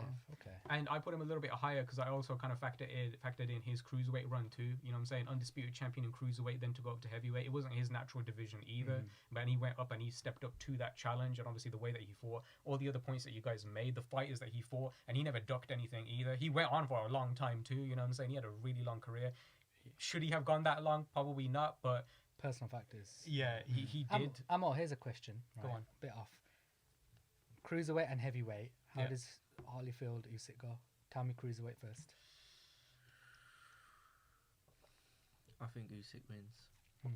just a bit Wow, of a spoiler that's- out there. We've asked this question to Eddie Hearn, so stay tuned. Boy. Yeah. Wow. Stay Okay. Yeah. tuned, For me, it's a really, really tough question because Evander Holyfield is relentless with the way he fights, and he's really rugged. It's not going to be. I don't think he would ever get stopped by Usyk. It's just impossible. But I probably would give it to Oleksandr Usyk purely on the basis of just his pedigree, his boxing ability. He was just much better. Now I got him ranked lower, but that's me not taking into consideration that he's still an active boxer. I still want to see where he goes. I might at the end of it, if he was to retire after beating Fury in the next fight, even if he lost, I might reevaluate all that and I might even bump him up a bit higher. It's just that I'm just doing it as a precaution right now with Usyk, but I rate him really highly. And I said this before earlier in the week that potentially I might even put him in my top 3. I rate him that high. It's just his boxing pedigree. It's just that perfect. Fair enough. I'm with you. It's just too. He's just too good of a boxer, and I think we should be appreciating him and giving him his flowers right now because Yeah. we ain't really seen a boxer like this in a very long time, and I don't know when we ever will see it after he's finished. Completely agree. But Holyfield, I put him at number 4 because of that right there, and it's just so many badass like slugfests that he's been a part of. That that's why I gotta give it to him, and obviously his accolades too. Only person to win the heavyweight title 4 different times, and obviously undisputed champion as well in 2 divisions. I mean that's legendary, man. That's 3-time fair enough, undisputed, man. wasn't he? 3 2 Holyfield. Holyfield 3-time undisputed. Yep. I think so. Yeah. Yeah, because It's ridiculous, isn't it? Yeah. And obviously factor in that cruiserweight run as well. You know what I'm saying? It's levels. You know what I mean? This is how we go back to how we talking about at the start to be able to then go through the different Yeah, of the course. rankings and stuff as like pound for pound. And obviously he for that 90s era of heavyweights. Now when I look back at it, I had to actually sit down and look at it. Yes, it was actually a really, really good era of boxing. There was so many good heavyweights out there, so many good fights, and we don't see too many of those these days. Whenever we see like a mid-level card, we kind of turn away from it. But the mid-level cards back then, even with people like Michael Moore or Buster Douglas and stuff like this, there were some good fights right there. Those are great fighters, which could have been really successful present day now. Yeah. Wicked, man. So I we've agree. done everyone's number 4. So we're on the top 3 now, aren't we? Woo, All right. this is So where it how we gets- doing this? Should we go? Should we just go from number 3 from everyone? Yeah. I mean, I don't mind starting off with my number 3 because he's been mentioned. So it's been a nice short one. Personally, he's my favorite heavyweight of all time. Right. That's Rocky Marciano. Put him number 3. I understand why a lot of people wouldn't put him so high. I feel Rocky Marciano was one of those fighters that always found a way. Yeah. His boxing ability is a little bit, it wasn't the best. His technical, but I feel there's little technique. There's a You method know, to the but there's a madness. method to the madness. There's a bit, the way he would like shuffle a bit forward and close that distance. The way he would go for the body up to the head. The way who's that knockout when he made you think he was going down low and then he hit him up high. Oh, who was it against, bro? I Is know it Jersey exactly Joe? what you're on about. I think it was Jersey Joe. I can't He had, remember. I had to he had look him for up it. against the ropes. Yeah, My and favorite then part is that the camera then- flashed at the yeah, exact same time. So and, it was like he was framing that shot coming to the body. Then he hit him up. Like Rocky Marciano for me, he was undefeated champion, man. And yeah, like we've said, giving him his flowers. I think it wasn't tomato cans, and I think he did fight and beat who was in front of him, and he had notable wins against obviously Ezzard Charles, Jersey Joe, Joe Lewis. It's interesting. So let's put Joe Lewis aside because the win's a win. It's on his record. But where did you have Larry Holmes on yours? Larry Holmes, I had as number 6. And you said you didn't have him higher because he didn't beat another top 10 heavyweight. So we can agree to take Joe Lewis's record out of Rocky Marciano for a minute. Oh, you got me there, innit? Because then Larry Holmes has already on his record. No. So why is Marciano above Holmes in your opinion? I feel the only reason he's above Holmes is because his career went the perfect length for what he was prepared for, what he was, what he should have done. He was 49-0. So you think he went out at the right time? Everyone that was in front of him. So we're talking everything can factor in his resume, his legacy, and him being in their ring with the other top 10. Factoring that on, I think that justifies him being in his top 5 over Larry Holmes. I mean that's fair enough. Marciano catches you. It's lights out, man. The guy's chin was out of this world. I think when you go 49-0 as well, it's scary, man, for a heavyweight. It is scary. Yeah, I think. I just want to say my number 3 has been mentioned, but I want to mention him anyway. But it was going to be George Foreman. Okay. Oh, you've got him in at 3. He stepped in the boxing ring in 1967, and in '68 he was a gold medalist, an Olympic gold medalist. There's another thing about George Foreman. People don't. I think everyone has their boxing stories, right? Like, Mike Tyson's very inspirational. George Foreman's story. If you've not looked at it, look at his story. Totally worth looking into. Sharing food with how many siblings he had, like slices of bread. It was crazy, man. Like what he come from to where he went. And you know what? Shout out Hulk Hogan, man. I'm happy that Hogan didn't get that George Foreman grill. You know what I mean? George Foreman deserved that grill deal, man. Yeah, it was going to be Hogan, didn't it? Yo. So, the whole reason behind the comeback as well, the fact that he became a pastor. And then he was making a youth center, and he thought, I need money for the youth center, so I'm going to go back into boxing. He fought for his people, and obviously a man of God as well, so he gets even more respect from me. Foreman, what a fighter. He's I think might be just the last of that era that we're speaking about here. Yeah. The one where maybe there wasn't too much of a defense is I'm going to turn up and I'm going to punch you.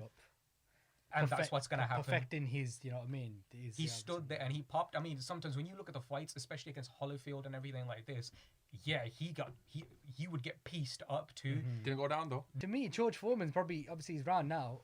Can you think of any other heavyweights from that era that's not punch drunk or didn't pass away punch drunk? The guy's not punch drunk, man. That's a good point, He actually. took punches. You know what I mean? The guy could talk. You know, he's Tyson. He credits that too. Mike Tyson. I think Mike Tyson. The difference with him is he was punch drunk before he became punch drunk. Let's get a little annotation right there. One of the reasons why George Foreman came back is because he wanted to fight Mike Tyson too, and that fight never happened as well. Yeah. Foreman, man, I think he would have knocked him out. That's another one on the list too. Tyson ducked.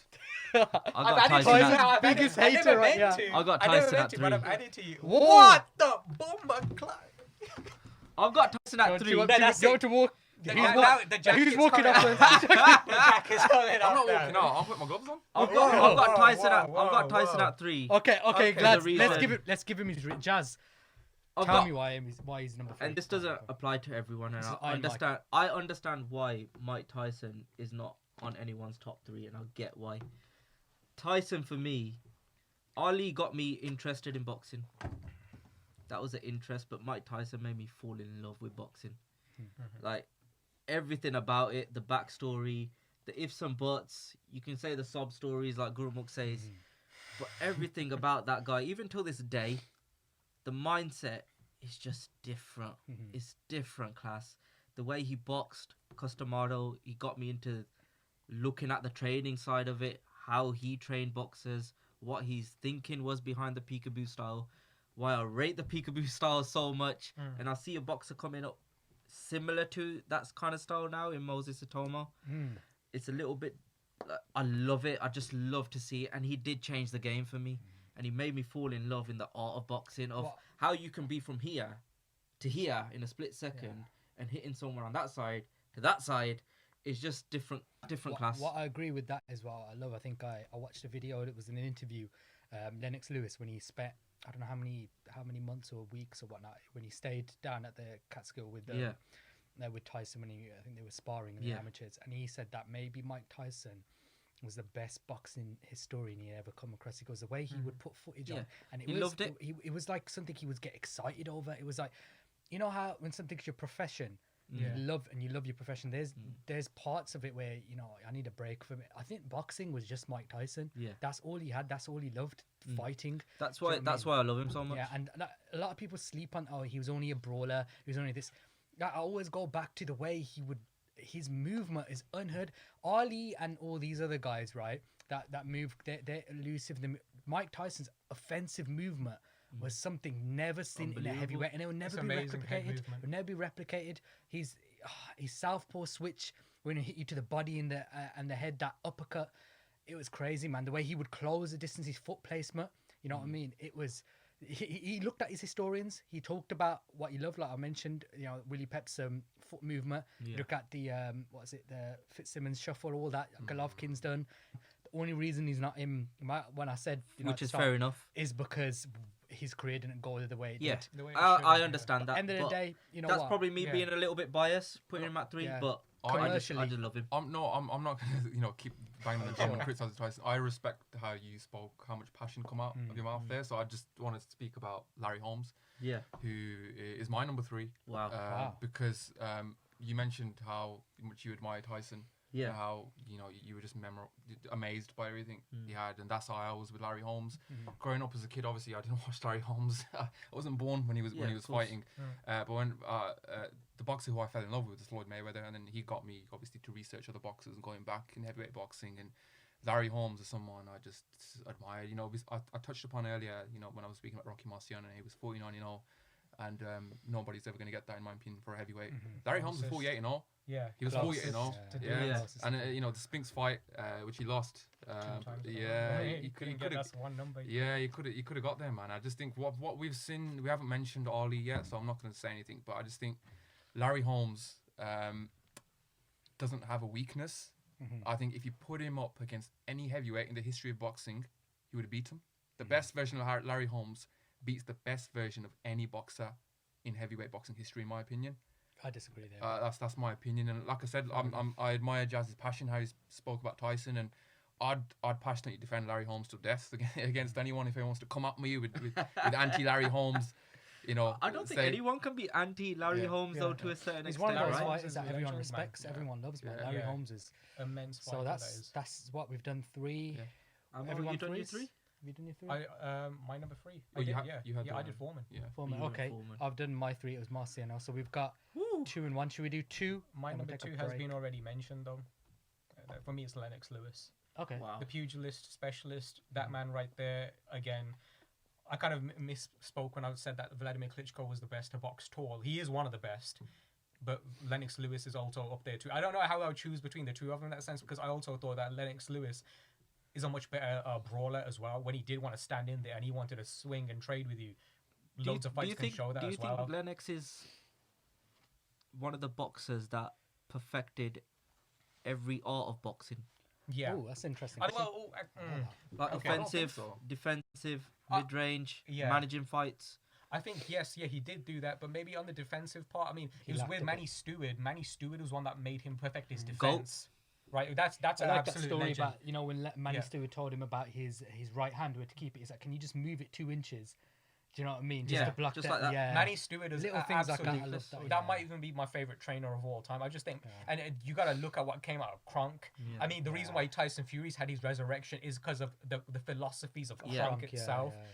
Manny Stewart definitely got to get a special shout out. I feel like as though when he died, the whole boxing world should have actually mourned that a lot more than what I saw. I don't think anybody even really mentioned it. Just went under the radar. It's If anything, Emmanuel yeah, Stewart. good, yeah. Yeah, But no, on I top of can that, see man, why he's 2. yeah, Yeah, it's just makes he also sense, knew man. how to pop as well, though how he used to box. But when you said the thing about defensively, I just think maybe I'm not too sure about how good he was with his head movement and stuff, and like laterally, the- And Yeah. that's what I was just going to mention. Yeah. because I that's feel where that he his got size, a bit loose. I think that's his Kronk size. style is was- more. It's up straight and because he's upright. yeah. His movements It's like it's this, right? It's a Yeah. stiff style in some sense. However, the exception to that was I did like the way Hitman Hearns would duck and move. The size of him to be ducking under bloody Leonard's punches. He's less bulky, But though, isn't that's he? what I mean. No, but I think that's the only as exception. a welterweight, But and middleweight, maybe of Tyson course. Fury in some sense, man. Like if you want to call it Tyson's Kronk sick, style yeah. itself, A maybe. little bit, yeah. You can see that. Call it a But I bit think Kronk, Tyson but- Fury had different training. Yeah, What he had with Peter elusiveness Fury, was- that yeah, elusiveness, yeah, he so- already had But that in yeah, his but armour. Lennox didn't he? Lewis, I like that. So that's your number. That's my number number 2. Two. I'll get my number 2 out there, man, because we've mentioned him already, and that was Joe Lewis, man. So Same as I me. think A different type of Lewis. so. I think Same. that's a Same. different Lewis, but equally as respective. I think you guys got... people. No, I haven't got him at 2. Okay. Oh, okay. Sorry, I I've thought got- you Okay. My guys... 2 is so- going to be controversial, but Okay, my we'll reason go is to my that. reason. All right. So a bit what we said about Joe Lewis. I think a lot of people sleep on pressure in boxing. You know, pressure comes from the outside as well as being in the ring. To be fighting for your country against the country that you're basically at a world Yeah. war. Yeah, yeah. You know what I mean? What he did with Schmeling was something out of this world. Ridiculous. But what he did One with round. Schmeling as well, because like First we round. spoke. No, but he avenged his loss. Lost, yeah. And So I don't, it's and in terms of when he came back, because the tax issues he had, if you Yeah. take that away, he Mm. finished before he came back with 58 and 1, 50 and 8 which one, the yeah. one loss he avenged. Yes. That's a So- beautiful So record, he's man. he's What you amazing. said- What a I think he boxer. was in heavyweight history the most efficient heavyweight that I've ever maybe come across in that sense. Like efficiently, you knew what you were gonna get in that sense. His record was so efficient up until he finished it. You know, there was no if buts or maybes. I think Joe Lewis. You was- mean when you say that, you mean the exit plan when he finished initially? Yeah. So, yeah, man, Joe Lewis, that's him, man. And then we always got a shout out, man. I don't think it's ever going to be beaten. The 14-year was it the unbeaten streak, right? The longest Oh, reigning right. heavyweight, Yeah, that well, won't- longest that reigning won't be beaten. champion in the history of boxing. I don't think that's ever going to be beaten.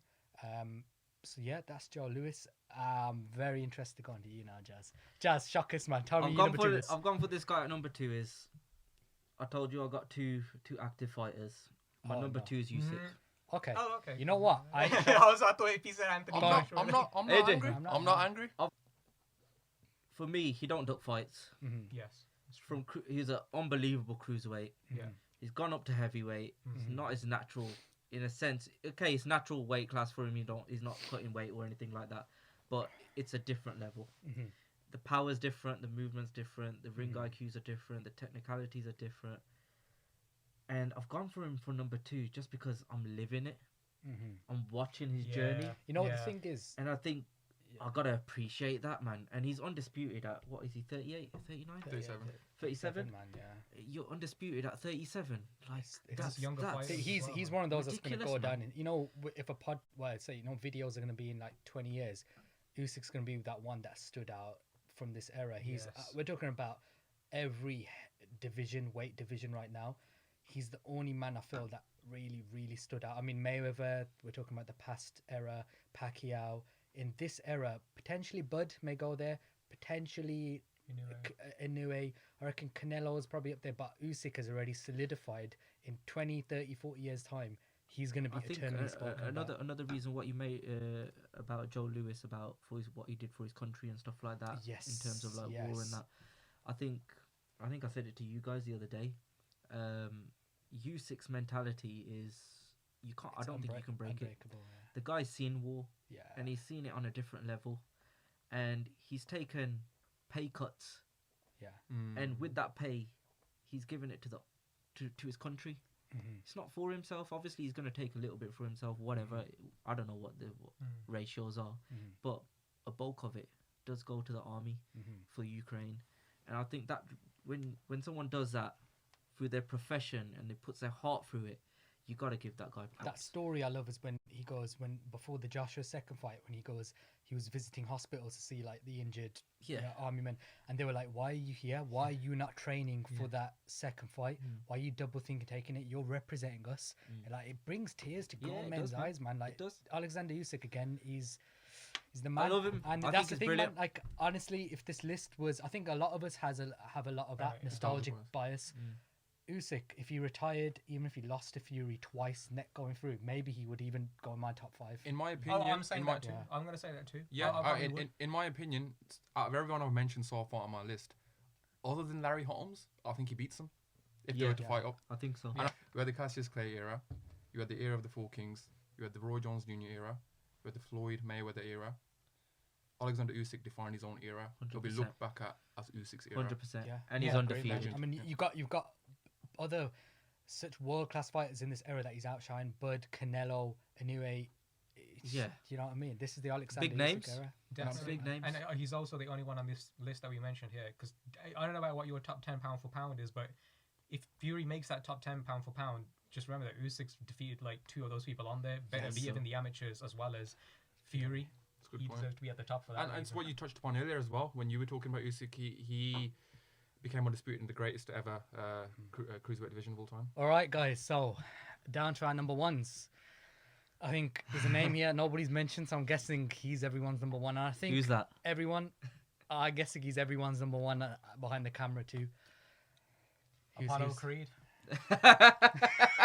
knocked out future International Boxing Hall of Fame Rocky Balboa. Apollo. Apollo. And this other guy, Muhammad Ali, based his entire persona off of him. Yeah, so- Right, and then he went and did a repeat with that fight against Chuck Yeah. Wepner. You know what I'm saying? Let's But go of for it, course, man. Muhammad Ali. Muhammad Ali. Where do we start with Ali? Just tell me something. Where do you start from? Maybe change boxing forever. Easily. Unbelievable art is just warfare. He Warfare, could man. brawl, he could dodge, new game plans that no one knew about. What I Rope dopes. What I loved about Ali the most is, I've said it a couple of times in this pod about everybody's career's been, majority of people's career's been split in two. I felt the first half of Ali's career before he took his absence, which, happened, I think that was maybe the greatest boxer I've ever seen. And when he come back, his ability was, in my opinion, weren't the same, right? He was fighting off pure will and grit, and to be beating the people he did with that ability was just, it's just 1960 wins the Olympic gold medal. Amateur pedigree that pretty much solidifies it. That's probably the most important gold medal like title you can win as an amateur. As a professional, let's look at what he did when he was still considered, when he was called Cassius Clay. Defeated Sonny Liston 2 times. Now I don't want to get into the politics of that. There's a politics behind Phantom that. punch. shout The out Phantom Punch. My man just sitting, not coming out for the next round Yeah. when he really wasn't actually that badly hurt. It's Sonny Liston, you know what I'm Yeah. saying? But he also knocked out Floyd Patterson as well as Archie Moore, and he was doing this. And there's some other good names there as well, such as Henry Cooper as well. Great fights there 2 times. Early shavers. Yeah, Ernie Shavers. But the thing is, he was accomplishing that before obviously the whole situation happened with Vietnam.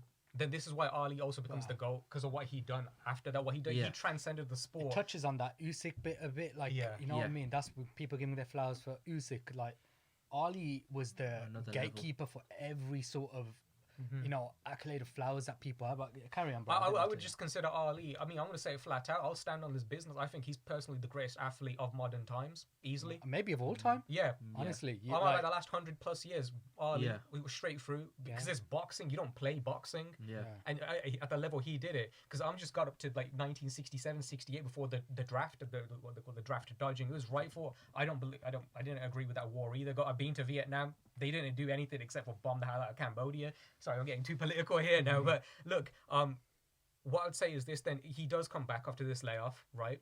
Comes back. Okay, he lost against a great Joe Frazier. No harm in that. But he did avenge that fight. Gave us an amazing trilogy. The rope to dope against George Foreman. That's my 3rd favorite boxer. I in think the that's heavyweight probably division. What a the fight. best game plan I've ever seen a boxer go in for. Yeah. It's iconic. It's that funny is. because you say that and nobody else would dare to ever do something like Boxing is pure entertainment and it's sport. That's the thing that brings. Ali was the first man, in my opinion, that brought that entertainment aspect. I mean, we're all Yes. wrestling fans here. He's, Gorgeous George. What he did to copy, he saw a gap there. He's like, I need a personality. What am I good at anyway? And he drew people in. You either loved him or you hated him, but everyone wanted to watch him. When he goes to Fraser, you ugly. You ugly. I'm a bad man. And like he's like, his sayings were just out of this. But people The try best- copying it today, Yeah. man. Most It's like, charismatic yeah, character you ever seen. He was the one that 100%. brought that Yeah, man. And, charisma like, into the manner, sport. the manner he beat people like Liston and Foreman. Coming to this, I think a lot of us would agree that when we wanted to look at it from a critical standpoint, I didn't want to put Ali number 1. I was thinking, because everybody says that he's Same. synonymized as GOAT. Yeah. Tried so But I much. sat I down and looked tried at his so life. hard. It's impossible. It just doesn't make any sense how tough. you can't call him the GOAT. Yeah, 100%. That's the actual GOAT. You know what I'm saying? Like, I learned that from Fight Night. Whenever you wanted to choose like the hardest difficulty, it's yeah. GOAT. He goes, And Yeah. on his back it says GOAT as well, and he's like robe. I was like, yeah, I learned from there since I was a little kid that Muhammad Ali is the GOAT.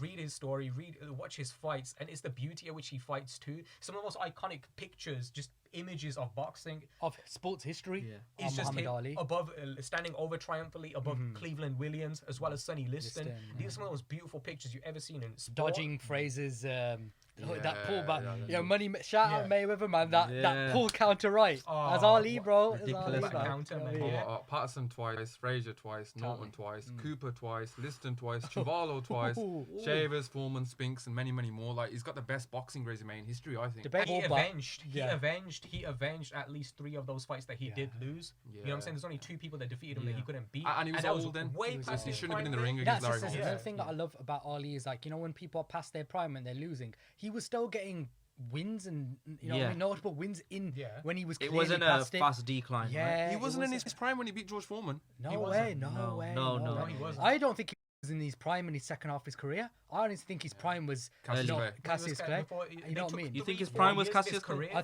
I think the beauty of boxing is personified by Cassius Clay. The way he fought, the Yeah. way that it was the first time there was a hands down movement type of style where like Okay. everyone it weren't Yeah. known, in the heavyweight I division. agree That with was that. it's something else, man. His combination, how they reeled off, We the were way his stolen, man. movement. Like, we got Yeah. robbed. We were He got robbed. yeah. Yeah. But Of the way 4 years yeah, of man. domination. Yeah, 100%. Yeah, he is the greatest of all time. Yeah. 4 years is a long time, and It's he a came back lot. and still dominated. Yeah, man. You imagine Cassius Clay in any of the eras. We're talking about, before his break, that Ali in any heavyweight boxing era, I think he beats Yeah. everyone. Absolutely. Knockout power as well. You got 37 KOs in there Yeah, and those man. 56 wins. And he's That's a punching, lot. Yeah, especially with the guys he was in with. Exactly. Yeah. Come Yeah, on man. now. Ali. Muhammad There's no- there's no Ali, man. tomato cans Ali there. Boumaier. That's Yeah, it, that's man. true. What a legend, man. Alright. Yeah. I think That's- that wraps up our top 10 list of heavyweights from the Woo! 1940s. A lot of controversial opinions, a lot of. I'm looking at Gurmukh a bit there. You know what I mean? But it was My- great, man. It was a good. My favoritism to the Yeah, Ukrainians as we're well. loving yeah. it. We're loving it. I mean, down the line, we potentially could do a greatest heavyweight list of all time. You know what I mean? The names that potentially didn't make it in this one. Let's get them in the next one. So yeah, that wraps up our top 10 list. Let us know in the comments if you disagree, you agree. Anybody else you would have added in? Anybody you would have pushed a bit further up, a bit lower down. Yeah, I think that's it, lad. Hope you enjoyed that pod. More content to come. Make sure you like and subscribe, follow, share everything you like, and give us some more suggestions for what else you want to see. Yeah, Yeah. That's cool, man. sign out. Peace. Signing out, man. Wicked. Hanging up the gloves.